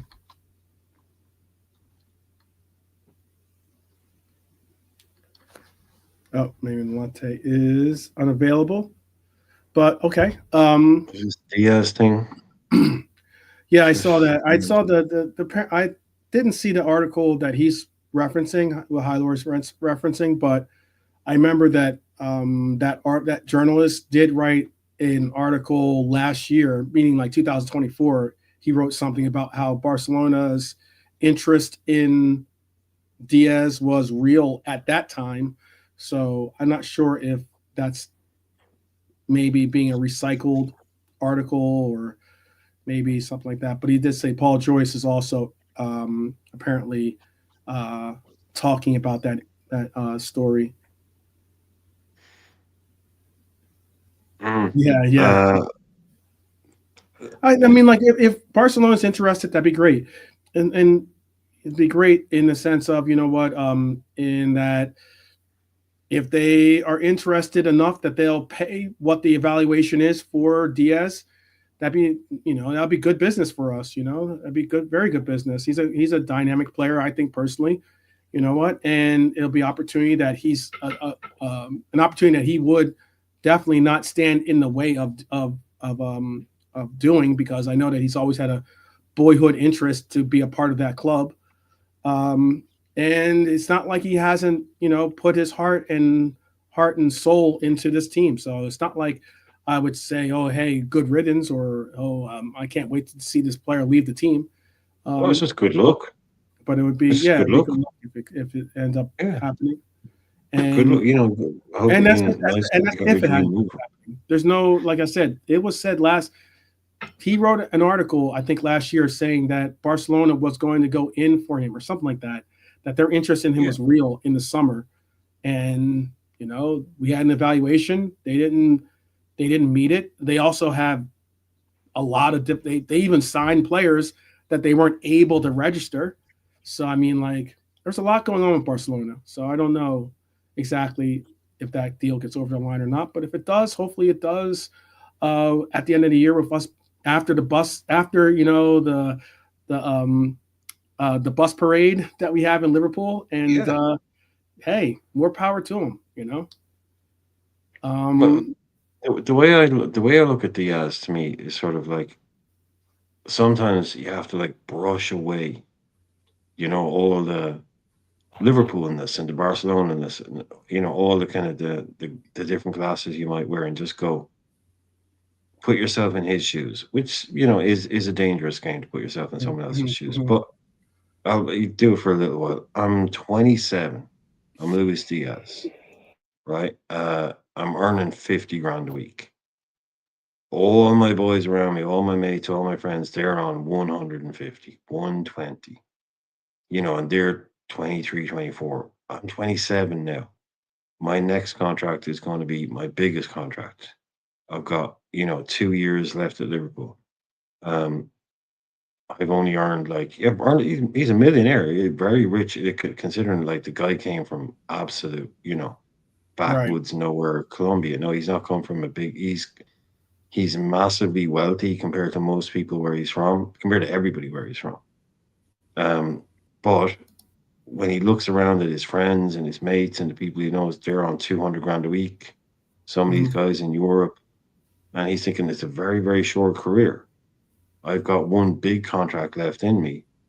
If I'm Luis Diaz, I want that money right now. I'm thinking, yeah, I want a big contract, and if it's not going to be at Liverpool, then get me a move, because I've only got a short time left to earn these big wages.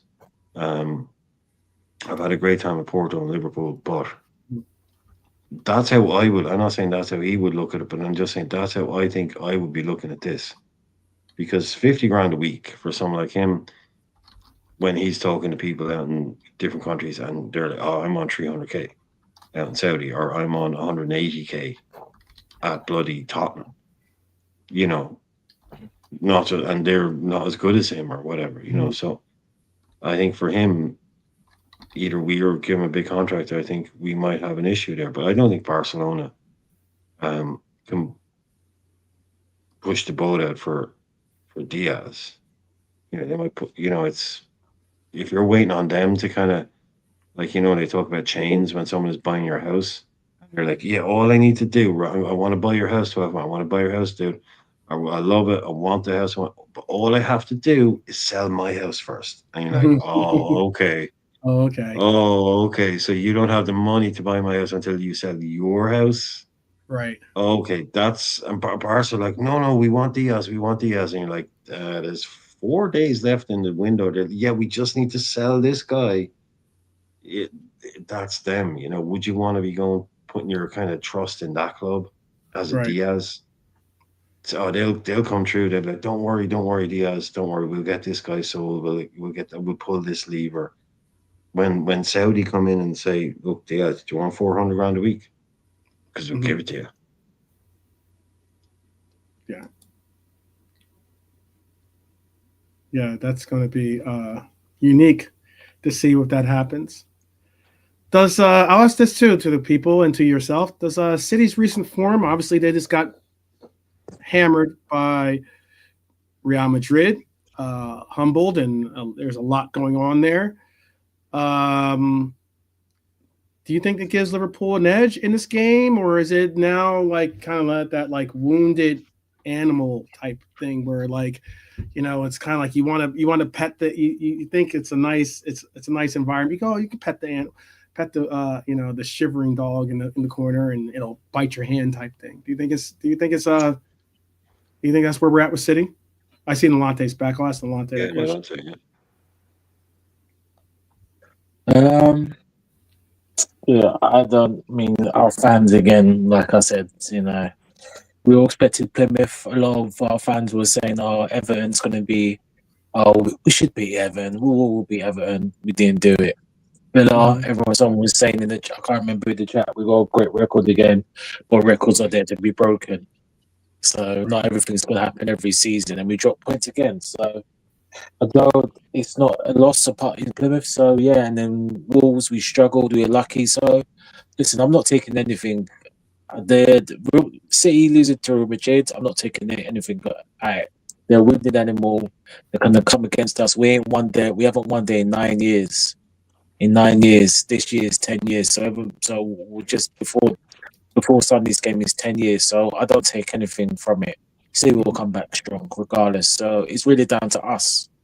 Right now, I can't see us winning this game. I've got to be honest. I really can't. I just see another draw as we usually get the Etihad. That's all I can see right now. Okay. How about for you, Brian? Well, they can't have helped. Right. I mean, getting tonked, getting Mbappe'd, getting kicked out of the Champions League by the team that you probably want to try and emulate, as a superpower, to be kind of handed your arse in a 6-3-6, that is not good preparation for anything. Even the best manager can't go that was great, lads, wasn't it? Now let's go off and do this.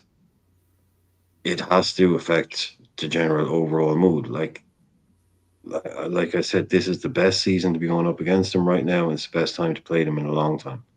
But we have to go out and actually kind of do that thing as well. There's still 90 minutes to be played. Go out and do it. I think if we play at the top of our game, they're weak. They will crumble. They've shown it all season. They've given up leads. They've thrown away ridiculous 3-0 leads, 2-0 leads, lost games when they're winning, done stuff they've never done before. And it's all about mental collapse. So if we can keep on top of them, they will give up chances to us, and then they'll probably kind of give up a little bit. But then the onus is on us to then do that. They're weak and they're vulnerable. But if you don't take advantage of their weaknesses and their vulnerabilities, that's irrelevant. So we have to be able to go there and know that they're not that Man City of the last 9 years. This is one of the most ragtag, brittle. Brittle is the word I use for mentally brittle. They can just be tapped and broken quite easily. But if you can't do that, be prepared for them to get a goal or two from Marmoush and Haaland. Be prepared for that because they're good players. Right. But look at what happened. They were 3-0 up against that team in Europe. They drew 3-3 in 20 minutes. They gave up, was it Feyenoord or the PSV or something like that? They were 3-0 up, and they ended up finishing 3-3 because they gave them up 3 goals in like 20 minutes. They completely collapsed. A week later, they were 2-0 up and drew 2-2. I'm paraphrasing, but it was close to that. In a few weeks, they dropped it. We can do that. But we have to be the team that does it. We have to actually make it happen. So, yeah, they are weak and they're vulnerable. We have to go at it, but just be prepared for some quality moments from them because they've got quality players. They do. They really Like do. we spoke on earlier on with Kevin De Bruyne, even if he's on the bench, Kevin De Bruyne only needs to come in for a half an hour and he can set up 2 world-class chances. His distribution, he can just come on, he can put 2 on a play for Haaland, and next thing you know, Yeah. He doesn't even have to start. Someone like him, so it is going to be, it's going to be, like I said, bit of a behind the couch, go for a walk kind of game, and just tell me the result, and if it's good, I'll watch it back. Yeah. I'll be very, very nervous watching this. I'll be very, very nervous. Yeah. Speaking of nervousness, I think Haaland is injured possibly because he wasn't available for that Real Madrid game, or he wasn't in the Real Madrid game. There's no I way have a he's on question the about bench. that as well, actually. He was on the bench. Sorry, Nolante, I'll ask Nolante this question, if you don't mind. Yeah.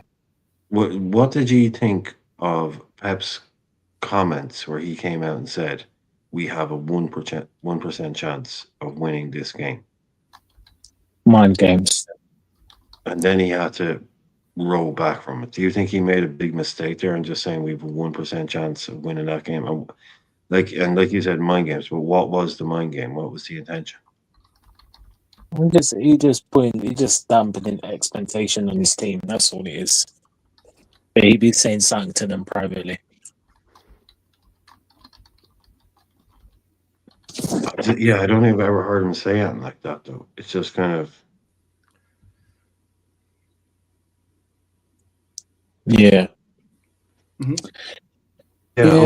I don't know, was it good mind games then, basically? Yeah, it was mind games. So I suppose my question was it good? Oh, about the 1% thing? Yeah, saying we only have a 1% chance of going through. Again, I think that great coaches have their own ways of really trying to inspire, if not, call on their players to kind of like step it up. I mean, like, yeah. That's my question. I said, but do you think it worked? Well, obviously. It obviously didn't work. It obviously didn't work at all. Was it a good? I mean, you say you have 1% chance of winning. You put on the bench your, arguably best scorer,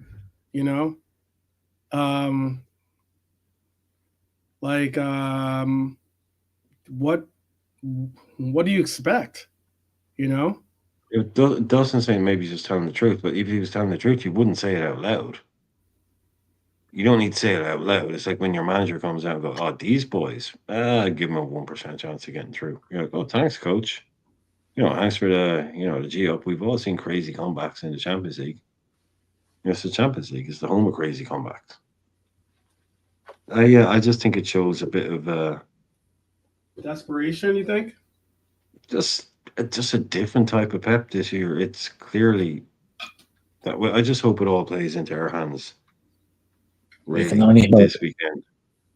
Yeah. I hope he has a similar kind of shitty attitude in training or something, and goes and just puts the downers on all of them, and we get a handy 3-1 there. I hope it seeps back into everything they do this season, because we only got to play him once more, and it's away. And after that, Atlanta, after this City game, is there a tougher game? After City, No. I Arsenal think at home, Arsenal at maybe home. might be. Arsenal at home have a lot riding on it, but let's keep it real. Playing on the road at any park in Premier League, in my opinion, is a difficult matchup. So, yeah. and considering maybe Chelsea, but I mean, Chelsea, Stamford Bridge, yeah, is a little bit difficult. Yeah, That's Stamford Bridge, Right, yeah. it's not gonna be easy. Janky, weird type of. Hopefully, yeah. but it hopefully doesn't by matter. then, that's like the fourth, the last. Yeah, That's like the hopefully fourth it doesn't last matter. game. Type. So maybe, hopefully by then we could have the league wrapped up by then. But yeah, it's hard, isn't it? Yeah, it all depends where we're at. It all depends. If by that time, like you said, if the league's done, then it doesn't really matter. right, Just like I Man think City getting COVID, we lost 5-0, but who really cares? The league was done. yeah. By that time, you were only going for For vibes. vibes and records and stuff like that. Dyeing their hair red. I mean, who bothered? 5-0, we didn't really care. Which I get. I understand that. Mm-hmm. Well, there is a big psychological question. I put it into the description, and that is, are we letting the ghosts of last season's collapse? Now you can call it that, because we were in the top of the league, and unfortunately we had a lot of injuries, and we started to just slowly but surely, fall to the side of the road, with maybe like a flat tire, as City and Arsenal passed us on the track towards the finish line. So are we letting the ghosts of last season's collapse possibly creep back into our mindsets? Is the fear of falling short again starting to influence both the team and our fellow Reds, especially being, let's not forget the outside noise from our rivals out there, especially the ones, since there is so many content creators that intermingle now with our rivals.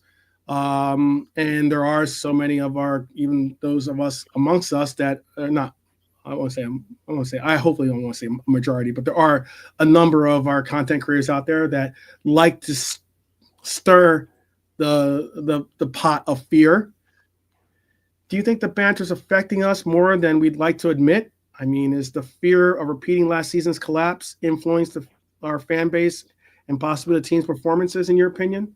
I'll ask that to Malante, and then I'll ask that to you, Brian.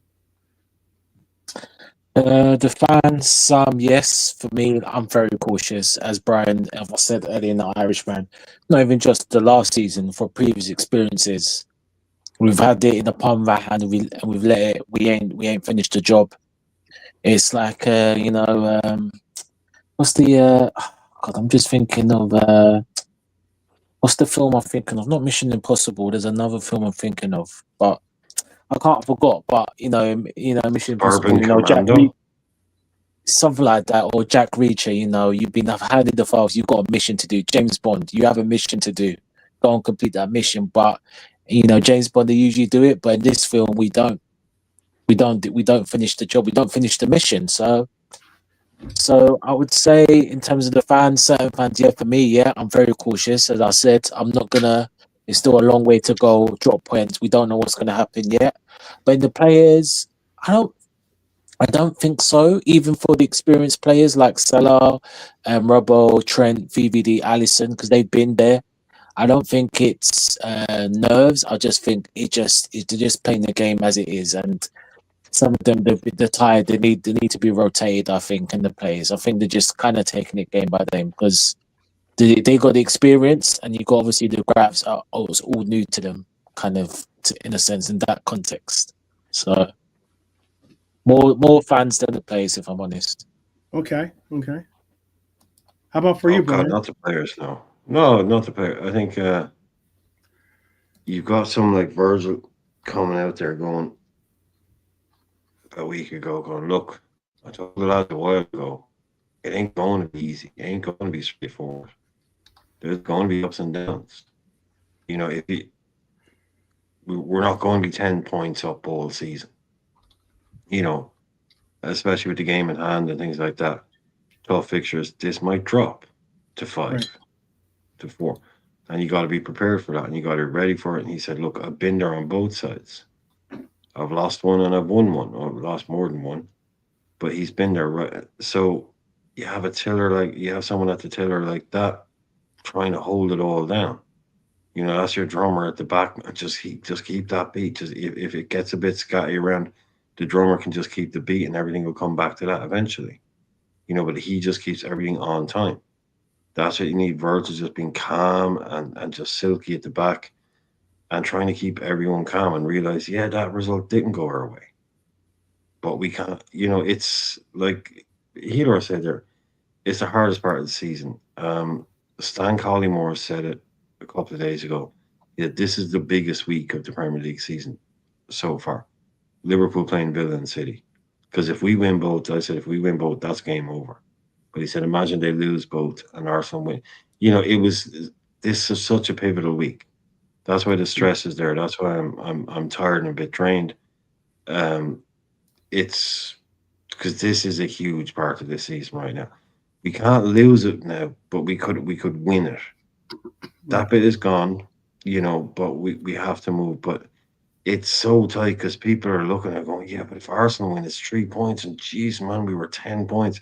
But if we do it, it's really stressful. Right. So what you need to do as a manager, a captain, club, coaches is to, as best you can, take those players away from that and keep them in that bubble, keep them in that little thing. And right now, I think we have enough captains, like you mentioned, a lot. Um, McAllister has been captain of clubs. Endo Mhm. captain, VVD captain, Canade's captains, Robbo captain. We've captains all over the pitch. Jota's been a captain. Mo Salah, captain of Egypt, leader of Egypt. You know, uh, Mhm. they're everywhere. Dominik Szoboszlai, captain of Hungary.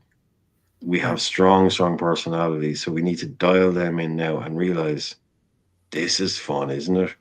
You got to change it from this is worrying to this is fun, isn't it? I like this.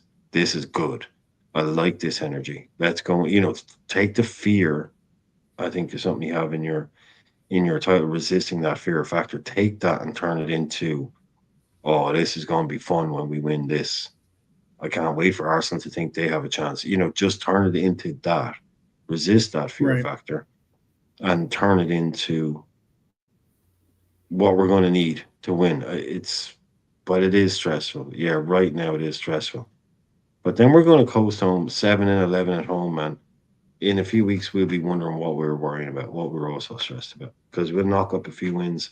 Arsenal will do what Arsenal do when they drop terrible points. And, oh, look, we're 9 points ahead again. But that's hopefully. But right now it is, yeah, the Apple Watch people, they'd probably be getting warnings, you know, your heart rate is above this or your stress level is above that, you know, those, you Right. know, so, but hey, look, that's what we're here for, isn't it? 3 games in a week and everything means something. Would you rather that or rather be Southampton where, oh, well, you've a game in a week, sure, it doesn't matter, we're getting relegated or, you know, this is what we're in it for. This is what we're in it for. Yeah, yeah. I mean, like the question This is is to the me is juice. how much of this fear that we're talking about, if it's that for some, I think it is for some. It might be a little bit of like the PTSD that I'm speaking on too as well for others.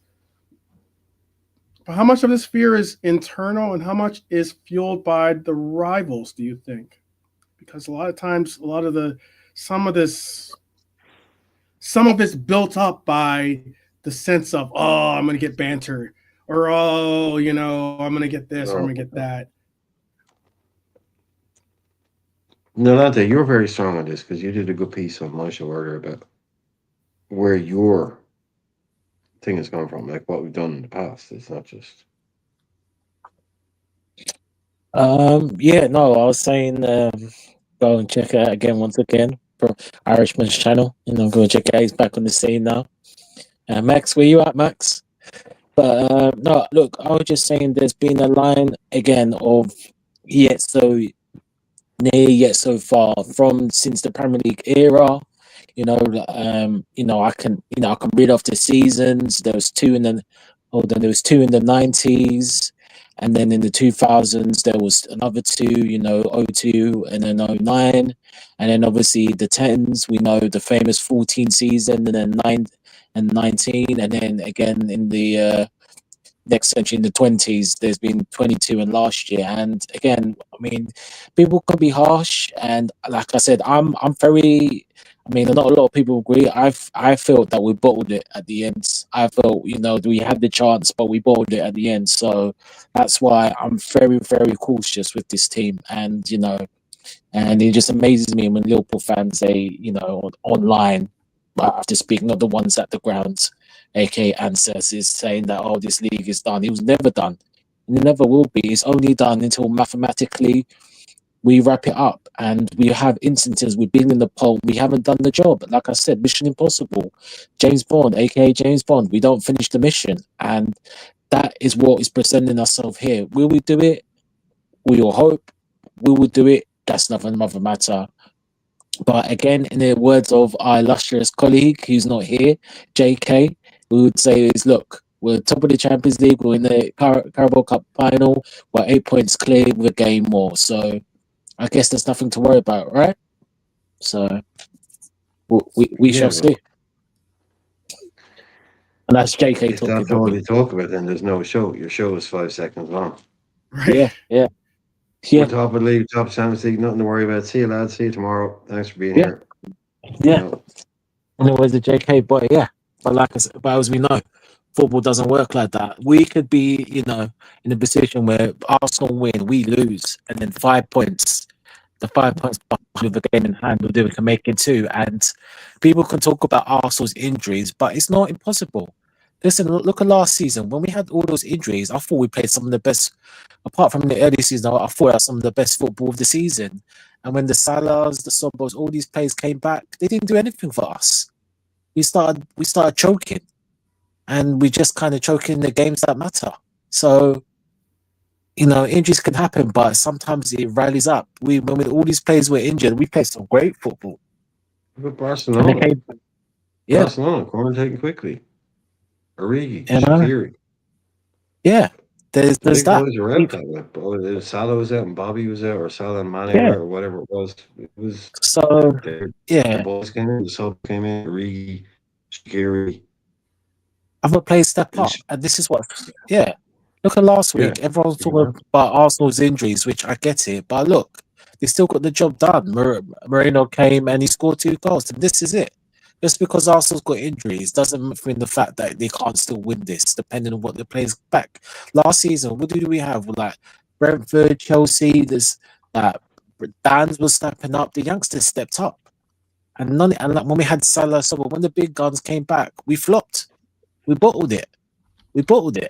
So I'm not gonna sit here and be naive to Arsenal, because that could give them a rally, because people thinking against them, it can happen. So what we have to do is we have to be on the A's and P's, and this is why Slot has to take a little bit of blame. And as much as we do, well, I appreciate it.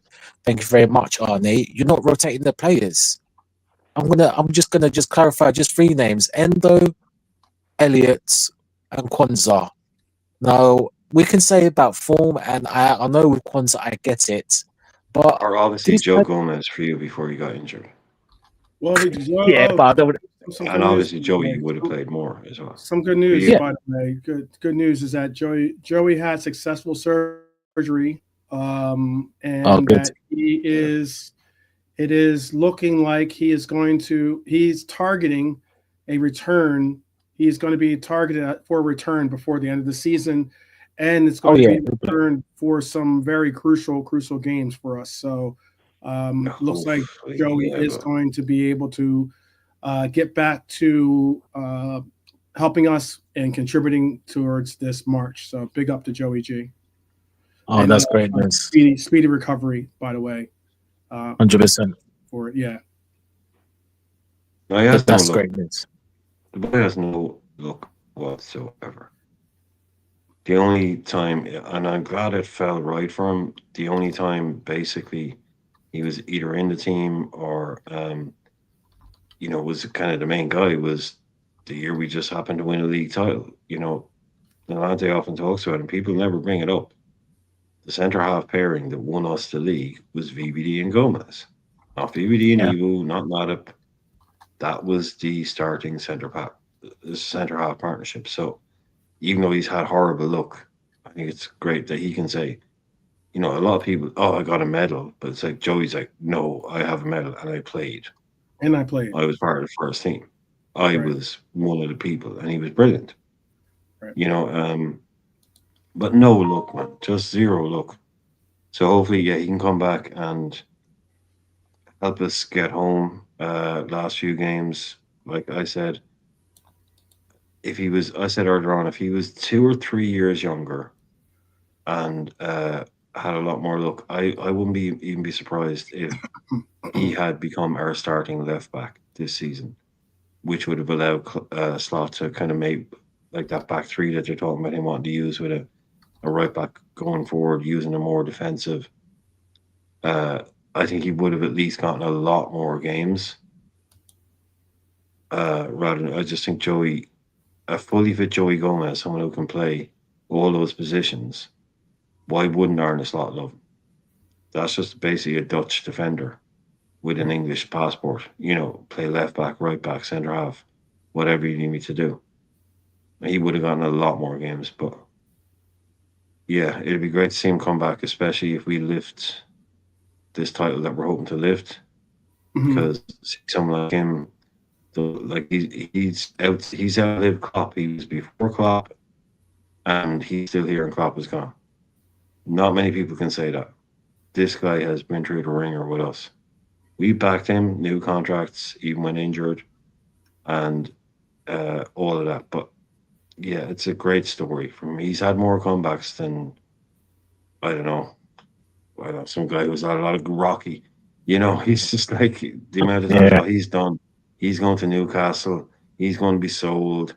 He's going to Middlesbrough. He's go. Next thing you know, 6 months later, we need Joey next week. We need Joey. He's going to start more redemption stories than Bob Marley. One love, well done, one mind. Let's. Yes. All right. Yeah. Well, then, what would you suggest if we were doing our I'm not a fan of Dr. Phil, so if we were doing our who's going on Dr. Phil? Is it Darwin and Slot? Darwin and Slot on Dr. Phil. Yeah, that would be fun. Oh my God. Why has the relationship broke down, Arne? Why did you say he doesn't work hard enough? Yeah. You made a fool of me in front of the national media. Darwin, you said cash me outside. What exactly does that mean? How did you feel? Darwin, what's your response? Cash me outside. How about that? Yeah, Darwin, don't go into the audience and start fighting, Darwin. Don't go into the audience and start fighting people. Well, you know, I've got 5 Lamborghinis, Dr. Phil. No? Yeah. I forget what kind of car he said he has. I don't think he doesn't have a Lamborghini, but anyways, I was going to ask, what can both us as fans and even the players possibly do to shift the narrative from fear to confidence as we approach this pivotal game? And it's not our season's climax, but I mean, it's certainly a pivotal game. What do you think we can do? What's the best advice you could give?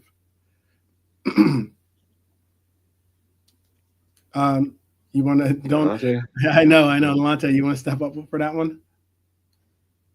Oh, thanks, man. That's the best advice I can give. Play the game and win the title. Simple as. And us fans will pour into you. I mean, as much as we're having a go, we're going to support you the next game and the next game and the next game. So we'll do our bit from the side or at home or wherever people watching it across the world. Put energy. Just don't go overboard with the comments because, especially on again, I'm sure some of us got the Instagram pages, but kind of be fair with your criticism. Don't go over too bold. Don't get personal. And then for the players, it's simple. They need to bring home the Premier League, bring home the title. I'll be there in May. Brian will be there in May. You will get on the plane from Arizona and be there in May. JK will go from Germany in May, and that's it. We'll link up in May. We'll have a good time. Summertime, good vibes, parades. Let's do it, man. Come on, man. They need us to give us that parade. Listen, we're gonna link up. Trust me. The Liverpool 12 Man and the Irishman podcast show in Liverpool, live and direct. You see all our faces. We'll be just 12's face, you'll see. Trust me. There you go. That's very true. Very true. I better get a haircut. Yeah, get a haircut for that, bro. Yeah, I think so. That'd be good call. Don't worry. There'll be plenty of champagne and everything going, all over. So who knows? Practice mindfulness. Darwin has a Lambo. He has 3 cars and 2 he does. That's right. He does have 3 cars, but 2 of them are or something like that. Yeah. I didn't know he has a Lambo. Why does he have cars in Spain? Family. He has a home in Spain. Yeah. So his family live in Spain, is it, when he went to Portugal? I suppose his family speaks Spanish. He goes to. Yeah, I think it's probably an easier transition. Oh, sure. His wife just had a kid, didn't they? They're in Spain. Yes. Yeah. Yeah, I think a lot of that comes down to kind of, if you're rich enough, you can live in the country with like the better medical shit. And medical shit is probably better in Spain than it is in Portugal. Not that Portugal is a poor country or anything, but it's probably just like, Spanish. Everyone speaks Spanish in Spain, so why not? That's not ideal. You'd like the family to all be together on Merseyside, especially if he's having some problems. But that's not ideal.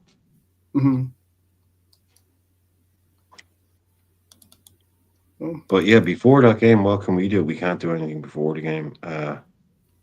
All we can do is obviously go and win it, but the performance has to be there.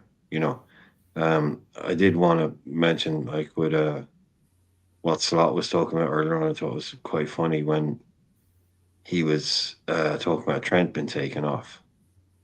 And he was saying, we needed to take him off because of this and that. He said, I know some people don't know. And he said, I was driving into work today. And I was driving in today. I was listening to Talk Sport. I was like, why do they all do this? But anyway, they do. And he's like, there was someone on there saying they didn't notice. I said, I think his name was Mark Lawrence or something like that. And people were like, yes. That's basically kind of, yes. Right. He's kind of famous around here. He's like, I think some guy called Mark Lawrence or something. It's like, and everyone, you can see everyone in the press, you can kind of always hear him go, yeah, Laurel. And the press guy beside him going, it's like one of our greatest ever players, but yeah, okay. He's like, maybe now he understands why I didn't. It was like he's having little digs at Mark Lawrence. He's like, have anyone ever heard of this Lawrence guy? You're like, yeah, he's kind of well known around here. There's a few pictures of him. He's got a couple Kinda. of medals. Yeah. Kind He had a he's few got funny the whole, moments. I don't know about this, but I'm kind of a big deal. Yeah, he had a few funny moments in his press conference today. Yeah. The last one was a little dig at Trent, wasn't it? Oh, Remember that one? yeah, bro. That Oh, was a mic oof, drop. Oh, that was a rap battle. oof, Hey, drive by. Trent, you That finished. was a drive by. Yeah. Mm-hmm. But I like the fact that Trent would be able, like the way that he do it in such a way that Trent won't be there going, getting his back up. Yeah, Like, yeah, that was a nice burn. Nice. Kind of like yeah, take it in the fun it was meant. And that's good to know that you can have a coach that knows basically as someone who's Irish, right? It's gotten me in trouble a lot of times. Is basically what we do is we just take the piss out of people. Mhm. And if I don't take the piss out, if I take the piss out, it's because I care about you. It's because I'm interested and I've paid attention to what you're saying. It's like we take the piss out of our friends. That's how we compliment our friends, is taking the piss out. But some people, different cultures or whatever, like you'll make a joke yeah, about them and they'll think you're just straight up insulting them. yeah, But it's nice when you have friends. Like I've got like I can go to the pub with a couple of my mates and I could say something to him and like someone that doesn't know is like, wow, did you just say that to him? And then he'd be laughing his ass off. Because he knows I'm just taking the piss. So Right. it's nice to have that camaraderie where a coach can make a joke about you and you're going to just take it and say that was a good one. That's nice rather than have that kind of, tomorrow's headline: Trent reacts furiously to slot comment in press conference. Yeah. You just don't need that. You just know the Trent said chocolate. Yeah, good one, boss. Nice one. Yeah. It's nice to know that trust is there. That dynamic That trust. exists. Yeah. Oh, I can take the piss out of you, and you can take the piss. But people are sitting there going, "Oh, is 12 man insulting Brian?" No, he's.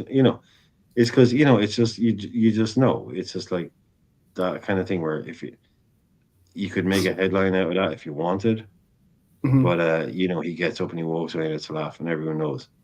Maybe that is also that little bit of a Liverpool thing and a Holland thing as well. They are straight talkers. The Dutch are very straight. They don't sugarcoat things. Yeah. But they'll also Yeah. give you sometimes a little bit of a wink as well. We get the humor. So you need to be able to mix that. I think that's going down well with Slot. It He's is. not It is. cold. Yeah, he's not cold, is he? He is kind of cold in sort of. He's analytical if you ask him an analytical question, but then he can drop a little joke in here and there where people go, "Oh yeah, that was a joke." He's not Slot bombastic or not Klopp bombastic. He's not like that, but he has Mhm. his own sense of humor, which I think is, it's good. It's appreciated. Yeah. Yeah. Yeah. It is appreciated. Much like everyone in the chat that's joined us, whether you're still with us from the very beginning or whether you tuned in or tuned out at parts and points, or maybe if you're watching this on the replay, you are definitely appreciated as well.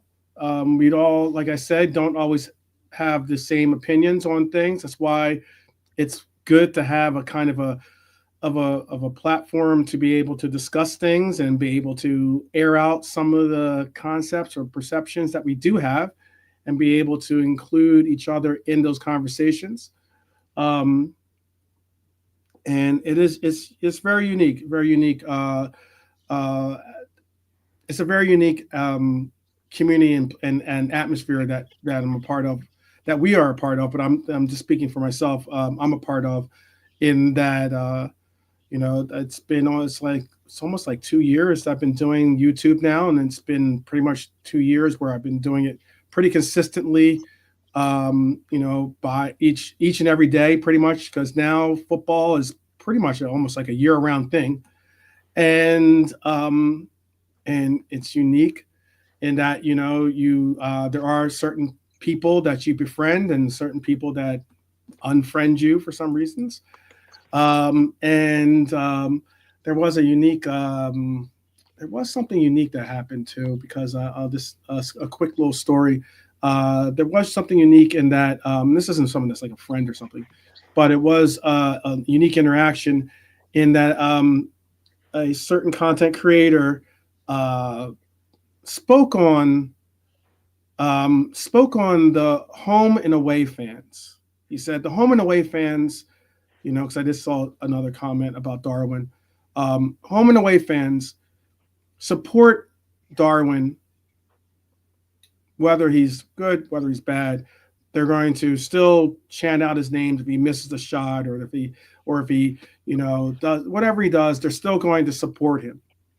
And he was uneasy about that. He was at to the point where he was like, he doesn't understand it, and he's like, he doesn't have any time for that. He's calling it to the point of where he was saying how it's silly and this and that. And he was just basically he pivoted towards speaking on the internet and the fans that are amongst the internet as being the focal point of his conversation, and this mail of support for him or even other players, but especially just him, because this same content creator just put out in the matter of like, I don't know, 3-4 hours, put like 3 different episodes or segments all about Darwin Núñez. I'm just like, oh, we get it. Darwin's hurt you. We understand it. But what was unique about it is that I was watching his show when he made that comment, and this is only someone I've been on a panel from once, but this isn't a friend, this isn't a person that I know well or anything like that. But he was on a panel. I commented, and then what I said in my comment to him was, I think that where the disconnect is, and this is from someone that does not go to the games routinely, or doesn't go to the games at Anfield, or doesn't follow the team to their away fixtures and the likes. But what I was trying to emphasize is that, like, there are some of us that, despite the fact that we don't go to the games, we still are supportive of our players because you want to see them do well. And what was unique about it was that he was like, oh, I'm like, I responded by saying, what do you expect them to boo him or something? Do you expect them to be like, or do you expect them to jeer him before, like, while he's standing to get onto the pitch to possibly give us a goal? Is that what you want to see? And it's like that mentality and that, like, kind of atmosphere and element of quote unquote support is something that's so prevalent. And it was something where I pushed back against him, and he commented once to me and said, oh, well, I'm not just talking about the fans that go to the games, I'm talking primarily about the fans online. And I said, well, you mentioned you don't understand why the fans that go to the games, whether it's home or away or both, why they're supporting this player. And I'm like, I think that's the disconnect with a lot of the fans that I see sometimes in our forums. And it's somewhat, and it does, and this is a fan that he's not a UK person, or technically not a UK person. But again, it was disappointing because I was commenting, trying to at least comment, and I was actually giving them like full-throated comments back. But since that reply of mine saying, I don't think you understand the fact that we as Reds tend to support our players, just simple as that. We might disagree we might constructively criticize them. We might not agree with, their place or we might not agree with, whether they're going to be a part of our future, but it's the sheer fact that they're a part of our now, part of our present. And we as fans tend to find a place to support them, whether it's those of us that are privileged to go to the games and those of us that have to watch from a television screen or watch in a supporter pub with our mates there, like whether in here nor there, whether you're on a watch line, whatever it is, a lot of us tend to find different ways of supporting the team. But I was very, very telling when he said that, and again, it's very telling that once he saw my response, he didn't engage with me anymore because in his mind I'm a top red or something, I guess. So it's kind of telling that I appreciate those of you in the chat that do support this channel, that are able to have conversations despite the fact that we might not have the same opinions on these players. We might not have the same opinions on the outlook of our team, or even, the opinions on our coach, whatever it is.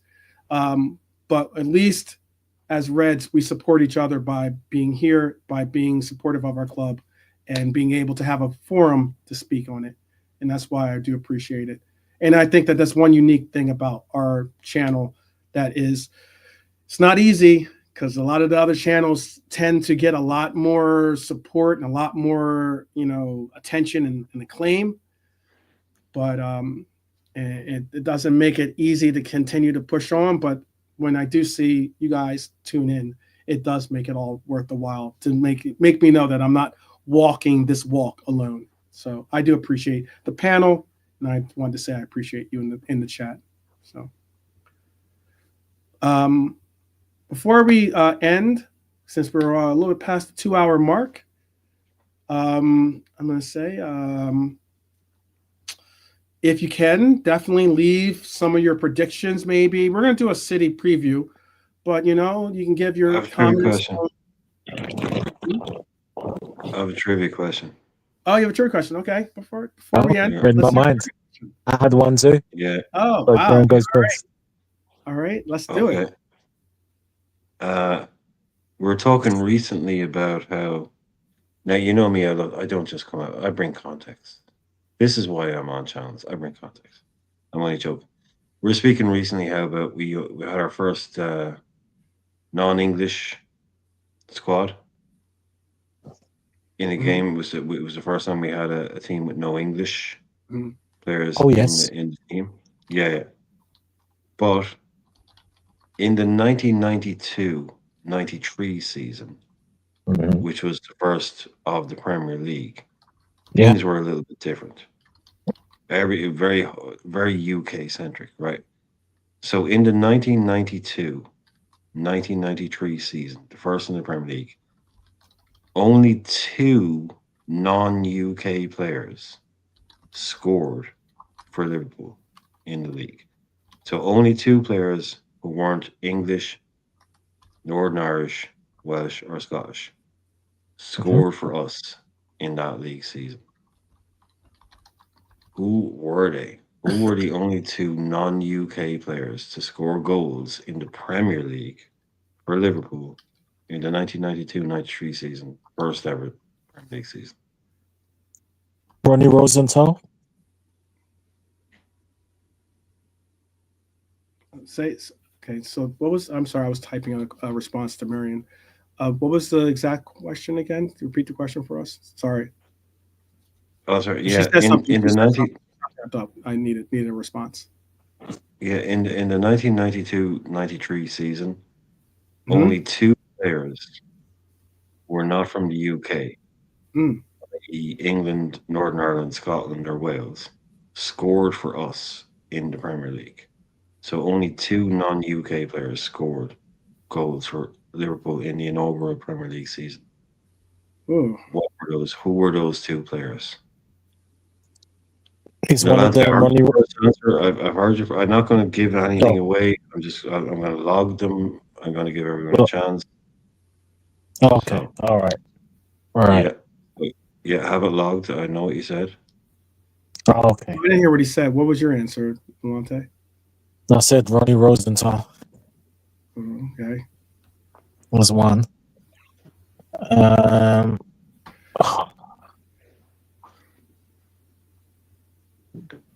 Red Armchair is going with Stig Bjornaby. Another one I'm thinking, this is a wild one, but I'm thinking Torben Picnic. Coming in with a picnic. With a picnic. Yeah. And these are people that they've scored too. That's the thing. They weren't. No. It's literally there's only 2. We only had 2 goal scorers in in the 1992-93 season who weren't Oh, from the Weren't UK. from, oh, weren't from oh, UK. oh, Either oh, Yeah. Ireland, Northern Ireland, no, England, Wales, or Scotland. Oh, So Jan only Mulvey. 2 of their goal scorers were not from the UK. Yeah. I was going to say, Yeah. since that was who I was going to offer up. Yeah. Rosenthal and Mulvey. Yeah, you got it between you. Yeah, Rosenthal and Mulvey. Yes. Lovely. Thinking that, yeah. That was it. Yeah. It wasn't You know what? wasn't Jan spoke about earlier today too? Yeah, exactly. that's why I just quickly Yeah, remembered. Brian He mentioned was it. a quiz question earlier. That's what I was. Yeah. Yeah, I thought Okay. you might get it. Yeah, Ronnie Yeah, Rosenthal. that's why I was thinking like maybe it Israel, was like connected to that. Mulvey from Denmark. Yeah. Okay. Yeah. What is the second question then? What is the other trivia question? Right. I'll Okay. take it. So You said, yeah. So this, I mean, it might be racking people's brains, but we'll give it a time limit. Because I know. So it's all about one specific game and Mhm. 2 teams, but again, we can quicken it up. I know it's going to be a bit of a long process. So it's Liverpool versus Aston Villa. And okay, I'll be a bit more specific. So it's a semi-final. So I want to know the competition the semi-final was in, Okay. the year, and when you do that, I will give you the score. And if you can name the goals, and then if you can name once you give me that, then if you can name the team for that year also. I know what it is. I'm trying to think what year it was. It's Liverpool. Oh well, do you want me to give a chance to them to? I'm open to all because this is a long-winded one. Plus the team that played today, so I'm open to all. So if you and Brian can discuss and the chat as well. Oh, you want us to do it as a team? Okay. Yeah, we can do it. I can play with 12 man. I'll turn off the. Yeah, that's fine. You two play it. I'll turn off the chat. Hold on, I'll turn. And the chat, yeah. So it's one, but it's all rolled into one. What's the first part of the question? What was the semi-final? Is that the first part? Yeah. So it's what cup it was in, the year, the score, and then the Liverpool team lineup for that day. Jeez. You said you knew the 12 man. Do you know what? Yeah, because it was because I thought we talked. I thought I brought it up yesterday, or I thought I brought it up yesterday. It's Red Armchair. it's the FA Cup semifinal. Yes, so that's correct. So that's one. Yeah, and it's that's a great start. I'm trying to think of who scored in it though. The year FA Cup semifinal. It was the year was 2000, I think. Nope. No. Would you? Red Armchair. That was very unlucky. Very unlucky there, but no for the year. But you were very unlucky. Wait. No, it wasn't that one. No, 2001. Nope.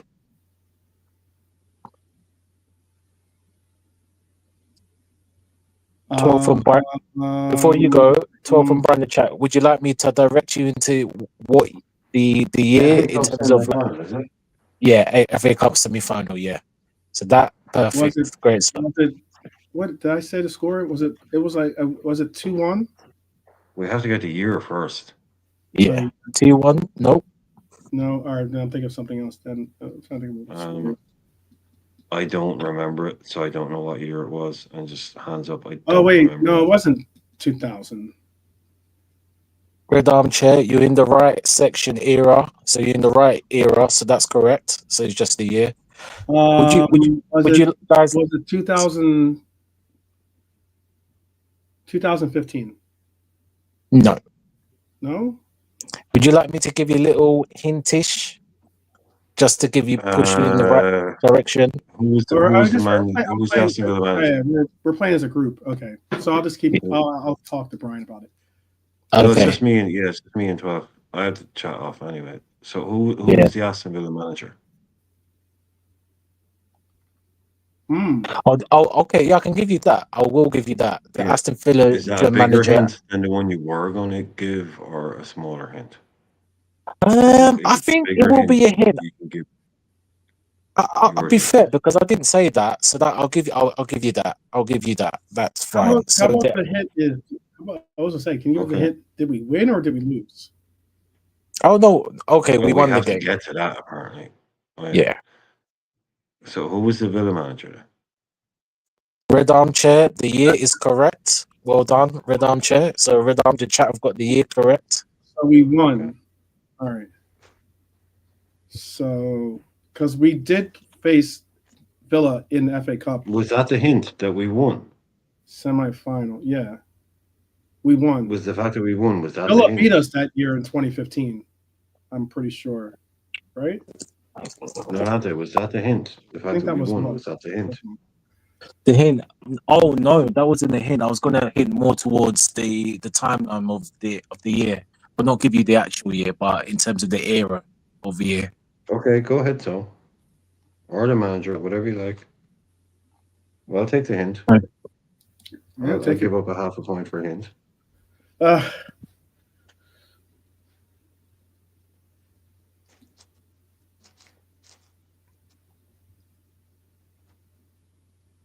Okay, so the hints for the year, Brian and 12, because Red Armchair has got the year right. Was Yes, in sir. the 90s.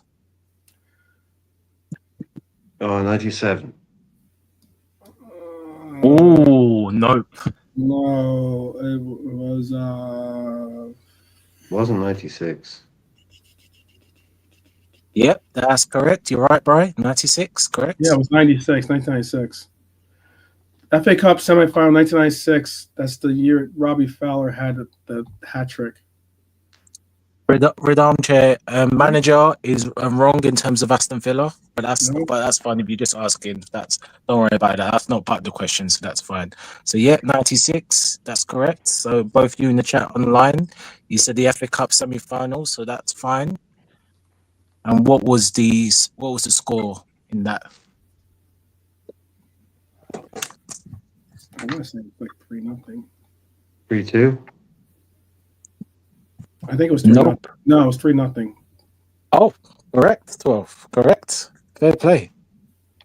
I think that's Fair the play. See, Robbie Fowler hat tricks. I think that was like us. I think I had a trivia question for that. no, it wasn't a Robbie Fowler hat trick, but you were close. But I haven't told you the goal scorers, but I will give you that. This goal scorers on that day, that was 2 for Fowler and one from Jason McAteer. Brian's part. Yes, indeed. You know what I mean? Yeah, that was Did you good. ever see that So video with him and John Barnes trying to get a bike into the back of a car in the car park? Yeah. Did you see that video? Yeah. God.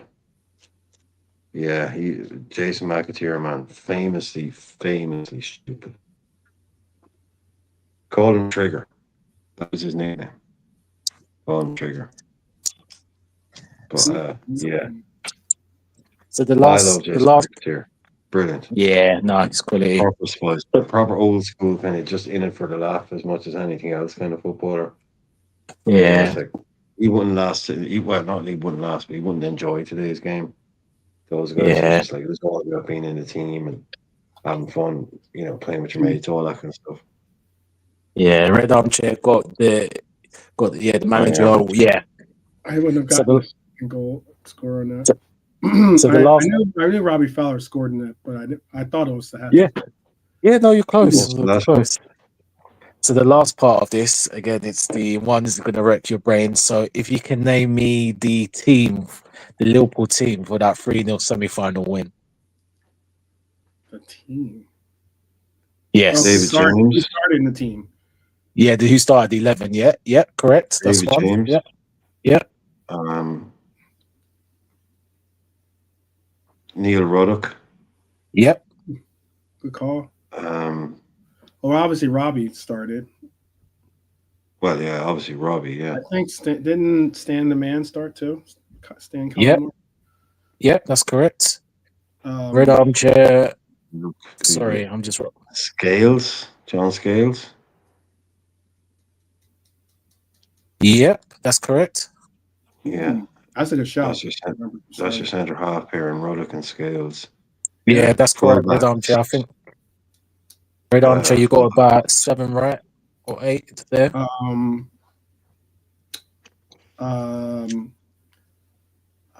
Well, McAteer started too because he said he scored, right? Bjornaby and Yep. Jones. No, not Bjornaby. Wait, who? You broke up a little bit. You went in and out. Bjornaby. Nope. John Barnes. Yep. Steve McManaman. Yep. Yeah. That's 7. Jamie Redknapp. Jamie Redknapp. Yeah. Yep, that's 8. Robbie Fowler. Jason That's- McAteer. 9. How many more do we have? We have 3 more left, right? You Need said the James left back. Barnes. We need a fullback. We need a left back. 96 left back. I was gonna say Rob Jones, but that's right back, right? You said Rob Jones, yeah? Correct. You said So Rob that's Jones what- already, though. Oh, you I said Rob. already said Rob. I said Rob Jones. I didn't earlier. hear. I didn't hear you. I didn't hear you say that. That's Okay. good. Oh, that's fine. So yeah, you've got. So go for them. You Said David James. James Scales, Ruddock, Jones, McManaman, Barnes, McAteer, Fowler.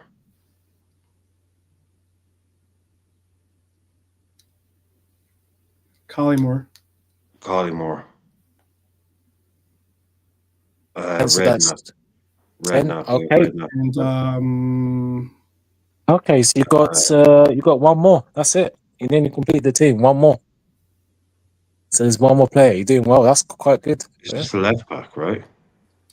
No, not a left back. You've completed that. You're right back then. Rob Jones played left back then, so we need a right back, is it? Or did McAteer play right back? I think Rob Jones played right back. Well, it's either. Well, we need a full back then. Otherwise, I think it was either McAteer or Jones played. Jones probably played left back. McAteer might have played right back, and we need a midfielder. Or McAteer played in midfield. Jones played right back. We need a left mid. Do you know what I'm saying? right. You Yeah, can yeah. go either way. It wasn't Bjornaby. Wasn't fucking Hegem. Maybe Or another mid. maybe no, maybe like Nope. I don't Think know of if the. I don't know if he played left back though. He was like a center half. Oh, who's the centre have you have in mind? Phil Babb. I was gonna say Mark Wright, but Is that who do you say? I was gonna say Phil Mark Wright, Babb. but I don't think that's right. Or Mark Wright. No. Well done. Oh, There that's we right. go. Done. Well There done. we Well go. done, guys. That was good. Finished. Let's Yeah, go, there you go. Roger. Beat the chat this time. Wow, Keister on that one. Fair play. Fair play, There yeah. you go. Well played, 12 for Brian. I'm Red not Armchair, good big up yourself. sometimes I'm Big good, up sometimes I'm not good. Yeah, big up Red Armchair. You tried, you nearly had it. But I don't think anyone else was helping you in the chat. But yeah, big up. But fair play, Brian the 12. Yeah. It was a 3-5-2 formation we played. You weren't expecting me to get Scales and Ruddock, were you? Yeah, You no, were that's thinking he might get Ruddock, but you weren't thinking he's getting Scales. yeah, that's fair play. That's good. No, well played, both of you, man. Done that quick. I do remember though. Ian Rush down. played in the We game locked too. it down. Yeah, We locked got it down. over Fair them play. Pretty Yeah. quick. And the Hail Mary at the end with the mark right, locking it Yeah. all down. That's how you Yeah. change. The free throw, yeah. The last point of the game. Transatlantic. Yeah, from coast to coast, east to west, transatlantic. Oh, that's pretty good, guy. That's very impressive. That's very impressive. Red Armchair was nearly there, but I think he needed a little bit more help from the chat That was because he was like, doing. I was gonna say, what was like, what's that when there's only like 3 subs on the bench or something like that? 5. Exactly. Yeah. 95, 96, you're talking about 2, I think. Not on the bench, but you being able to bring on. Yeah. Ooh, Could bring on 3 close to subs. 3. Yeah. Yeah, 3. If it is 3, it wouldn't have been that long that it was 3. Yeah. Wasn't only, but yeah. How many people were on the It bench? started off with none, basically. There's only 3 people on. I meant there's only 3 people on the bench to even choose Oh, from. 3 people. Oh, yeah, you'd have 5 on the bench. It started out like, I mean, back in It the day, it started was off like, like 5 on the bench, I thought, or 3 or 5 or something like that. oh no, back in the day, there were no subs when it started Yeah. first. Then you got like, One. yeah, Yeah. maybe we should like be able to like replace an injured player with a broken leg. It's like, yeah, that might be an idea. That might be a good idea. Yeah, That it might might help be. out. Yeah, it's not like, yeah. But it just shows you, yeah, when we won a lot of those leagues, we had players. We had two, yeah, it was 2 subs or something like that, or we had players who were just playing every game. It's just like these guys must have been injured. They Mhm. must have been playing with injuries. Like the kind of stuff that today the medical staff would be like, no, no fucking red line, red line, red line. You know, this guy's topping out on all the, but no, we patch him up, give him a painkiller, send him out to play on mud pitches. Yeah. It was what it was. It's not that people were tougher back then. It's just that there's no one else to do the fucking job, mate. Can you walk? Yeah, go out and play. Not exactly. There's a reason why we see all these guys with walking sticks and wheelchairs these days. Yeah. Player welfare was not really a thing back then. Yeah. That's why I I've just got. find it so funny. It's like today, or the last day, being pure Yeah. what's going on. It's like, oh, we had to take Kanade off. We had to take Ebo off. Why? Because he was on a yellow card. I mean, when did that become a thing? Like center halves, just he's on a yellow card. Get your head down. Don't get sent off. Now we're in a world where you have 5 subs. You have 3. It's just go. Yeah, Oh but well, if he's on a refereeing yellow, was you can also bring him a on. lot different too. No, but I mean, just in this day and age, Yeah. like back then, it's like, Yeah. look, you're on a yellow. You got a dislocated shoulder. Patch him up and get him back on. Yeah. Now it's oh, he took off for a center half because he was on a yellow. Yeah. Most center halves would be on a yellow throughout the season at one point. Mhm. It's just like the fact that you have 5 subs now. But the thing with Joey, the thing with Kwanzaa, maybe that is a little bit of a smarter move because he's thinking, yeah, I can game this out without Ibu because no Bradley means no cover for right back, which means Kwanzaa's cover for right back. Gomez out for the season, which means no cover for centre half, which means Kwanzaa's cover for centre half. That's where we are right now. That is not good reading. Bradley, I hopefully think 2 you'll see. games You back. might see. Right. I'll let you. I was going to let you finish, and not to step. I was just going to ask. Do you think that we might see a little bit of Endo being used? Wataro. Yeah. Yeah, I'm all for it, man. If you, no one's going to tell me Endo can't play right back. No one's telling me that. I think he'd be a great little right back. If you needed him to just go in and step in and do a job, and even in centre half, I think we will potentially see it. You don't want to see it because it means we have like a kind of an injury thing that's happened, but he can step in. That's how thin the line is now. Hopefully, Bradley is only 2 games because he said he was taking off Trent because he doesn't want him to get injured again. And he's bringing him slowly back. But now all of a sudden, the only cover for Trent is disappeared out the building. And Gomez has just gone under the knife. So tell me, what else do you have? Kwanzaa. Well, you want to keep him on the bench in case you need to take Ebo off because Ebo's on a yellow. Well, then there's your right back cover gone. So that's where Endo steps in. Yeah. Yeah. Well, could be the play. Could be the play. Could see maybe I'm not also. against it. It could be the play until maybe Gomez gets fully healthy and is able to get back to being a resource for us off the bench. We'll see. Well, as we were saying earlier, good trivia too, by the way. 1996. Wow. That is crazy. That is a long time ago. Yeah. I got one. Sorry, I know you're gonna wrap up. Sorry, I got You one quick one. This is an easy one. This is a very quick one because I just read this. I'm sure you get this because you and Brian are on fire. So, Mohamed Salah at Villa Park scored another goal. Mhm. What again. record did he? Sorry. I said Sorry, that's say all it right, bro. again. Sorry. I missed the start. Sorry. Yeah, so for you in the chat, just a one quick one. So King Mo scored again against Villa, another goal, breaking another record. What record was that against Villa?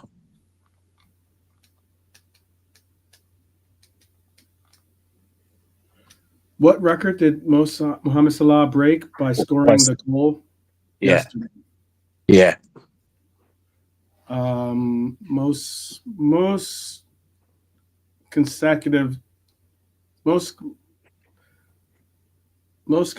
I'm trying to how to verbalize it. Scoring on the Consecutive same goals scored in team. a away game. Most consecutive games. Most consecutive games by an individual goal scorer against Villa. So like he's played against Villa and he's scored because he scored in our and I would say All again, like all the games. I would say not just away game. I would say like because he scored in the game, the home. He scored in the 2-0 game. He scored in this game. And okay, right. So, do you mean stuff say like that would be most goals scored by a Liverpool player against an individual team, as in the most goals anyone's ever scored against a team, or consecutive? Mm-hmm. That's a good guess, but nope. Nope. Brian, you said something. Okay, then most away goals in a Premier League season. Brian, you are right on the money. Oh wow. Well played, Brian. Yes. So basically, yesterday was That was his my first thought. It's most away goals. Yeah. yeah. So Mo, that was his 15th away goal for us this season, and that's a record. And that's beating the Cannonball in terms of Luis Suarez, 14 in 2013-14 season. So yeah, fair play, bro. Correct. Wow. Wasn't it also? That was my was thought on it, but it's just when the Villa thing, I was like, yeah, that could also be. Yes. Wasn't it also Robbo's 300th game? Wasn't it Robbo's 300th game or something like that? 300th appearance for Liverpool or something like that? Big up, Nigel. I'm not sure, you know. I think. Hold on, I saw something on. I don't have my phone next to me, I'm not sure. I don't have. It's on my phone, I know, but like because I saved it. But it was like something like that. He had his 300th appearance. I remember seeing it on like they made a graphic for it. But let me see. Let me type in something. Yeah. And big up to yourself, Nigel. Big up to yourself, man. And red armchair again. Big up yourself.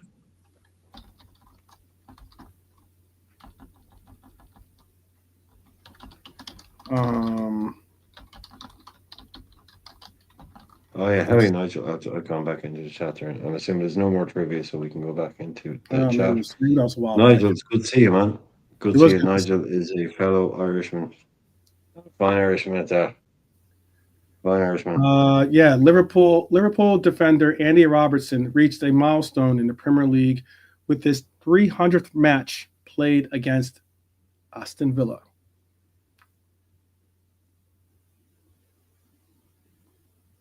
So in September 2024, he reached his 300th appearance for Liverpool. This was his 300th Premier League appearance for Liverpool. Was against Villa. That's not even all comps. That's like that's just league, Prem. Yeah, that's just the Prem.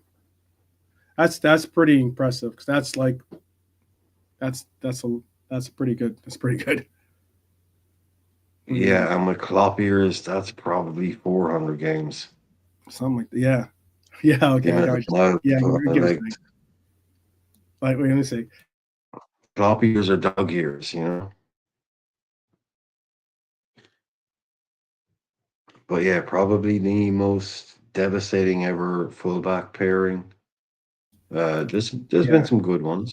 There's been some That would good be ones. about I've always 7 years. yeah That's about 7 years of service. A little bit over 7 years, close to 8 years. yeah, and the guy knows, man. He's one of the anchors we were talking about earlier on about the kind of city Liverpool is, the kind of attitude, the kind of no big time Charlies. If you're rich, you're rich. But you probably don't go around flaunting it. It's not the kind of place where you wear gold and drive a Bentley. It's Liverpool. It's low key, is what the kids would say. Liverpool is probably a low key area, and nobody kind of encapsulates that or personifies that more than Andy Robertson. A guy who, yeah, he earns a lot of money, he plays for a big club, but he's from Scotland, he's from working class area, came from Hull, absolutely bang on, down to earth guy. But he also knows, he can give Messi a tap on the back of the head. The one man press, the full court press from Robbo. The moment everybody was like, fell in love with the guy. Uh-huh. He knows what it means for a kid. He was let go by Celtic, as a kid Hmm. to work his way back up through Ross County, like the hard yards through the Highland leagues in Scotland or whatever it was, the lower leagues in Scotland, Yeah. and to end up with a Yeah. club like Liverpool. This guy is the grounding. This guy ain't no Mbappe. He's not Neymar. Not there's anything wrong with being Mbappe or Neymar, but it's just Hold on. Robbo is one of those down to earth guys that upset Liverpool. We always have a Scot in the team. Liverpool, there's always a Scot. You know, Kenny Yeah. Dalglish, Graham Souness, Andy Robertson, Alan Hansen. There's always a Steve rock Nicol. solid guy. Yeah, Stevie Nicol. That's one of those things that always ties Liverpool for me. Charlie Adam. Scotland doesn't produce that many good. Don't talk. Yeah, okay. Yeah, Scotland don't produce many good players, world class, but Did very you few see what he world class did? Did players. you see what? Did you see what Robbo did in the interview that he got interviewed? We've And had all of them. Oh yeah, I did. That was funny. That was that was funny. Robbo was that's asked. He was hilarious. shown some pictures of some Liverpool legends, and one of I think it was the third one that he brought up because he brought up Graham's. He brought up obviously King Kenny because he's the Scottish relations, and then they brought up Steve Nicol, and he was like, "Who's that?"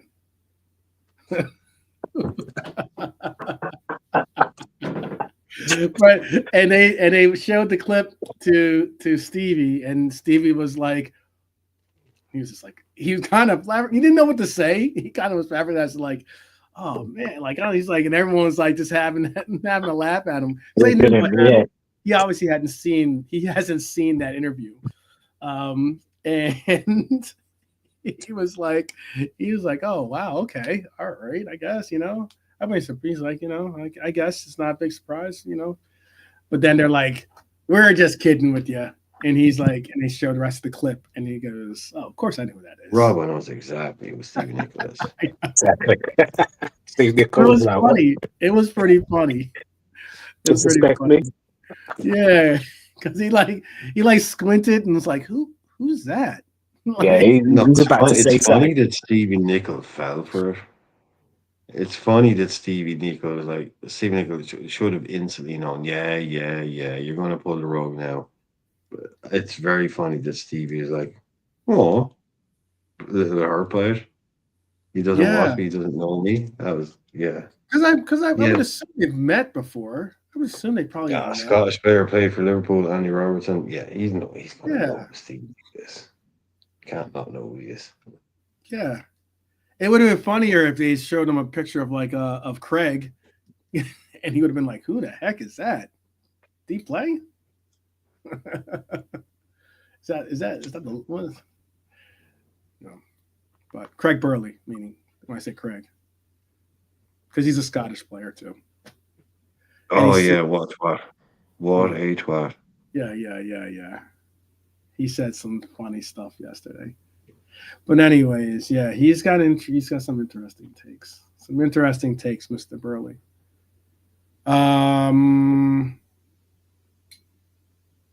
Yeah.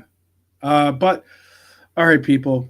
We are closing in on 3 hours of content here, and we were supposed to end at 2. So we will let you enjoy the rest of your Thursday. We're closed in on Friday. We will be doing a Friday show and a Saturday show. Saturday will probably be our preview for the all-important City game. What time is the City game, by the way? The 4 p.m. isn't 4:30 Sunday. It's the later game on the Sunday. Okay. I suppose it's not bucket or well, not Sunday, but it's in Sky Sports. So I think they'll have an early game on Sunday, which will probably be, is that like Tottenham versus Arsenal? No. Okay. I'm just trying to figure out what time it would be. I think that's like, Yeah, I think it's either 4:30 or 4 p.m. UK. Okay. So either way. Yeah, it's So like that's 4 8 a.m. in the morning for you. It's not. Yeah, it'd be 9 a.m. Yeah. Yeah. I mean for roll call. For roll call, it'll be 8 though. Yeah. Yeah. Fun times, always fun, but it's worth it. I know sometimes sometimes it can be difficult because sometimes when I get home, it's like it gives me like all of like 2-3 hours to get either a good solid power nap, or as one of my friends called it a disco nap. I don't know what that is, but I like the sounding of it. It sounded cool. A disco nap. I don't know. It's kind of like you take a nap. It's like a party, I guess. I don't know. But Well, I know anytime I've ever fallen asleep in a disco, I've been thrown out, so. Yeah. Well, that's a whole other conversation we can have backstage. I'm not saying I've done it, but no, I was exaggerating. But yeah, you fall asleep in a nightclub, you're probably going to get carried out. Oh, yeah, you can't fall asleep in a nightclub. If you're sleeping, it's time to go. It's time to go. But it is our time to go. Bitch. Yeah, it's our time to go. Appreciate everyone that joined us today. I saw Nigel joining us late here. Big up, Nigel. Good to see you. That's cool. He met Stevie at a pub for a charity event. Cool. Yeah, he should be a nice guy. At least to the fans, at least. Maybe not so much to his players, but definitely to his fans. But yes, again, big up to JK. Yeah, there you go. Yeah. Anyways, yeah. Big up to our panelists, like I said. Thank you for your insights today, or tonight, I should say. To everyone watching, big up to each and every one of you. I can't emphasize this enough. Please, if you enjoyed the show, make sure to hit the like button. If you're new to the show or just coming across this show, and you gave it a chance, hopefully it piqued your interest, or you felt comfortable enough to hit that subscribe button. Even if you didn't like it, still hit the subscribe button. It doesn't hurt to support a fellow Red. If you are a Red, it actually shows our ability to really never let a fellow Red walk alone. And also, if you do have that subscription done, please do turn on the notifications bell so you get notified and never miss whether it's a live stream, a taped stream, whatever it is. You'll be there to be a part of this revolution, I guess you could say, the Reds revolution that we got going on here. So until next time, remember, it's not about fear. It's all about belief. So up the Reds, as always, up the Reds. Big up to everyone, and we will see you guys tomorrow. All right. And take care.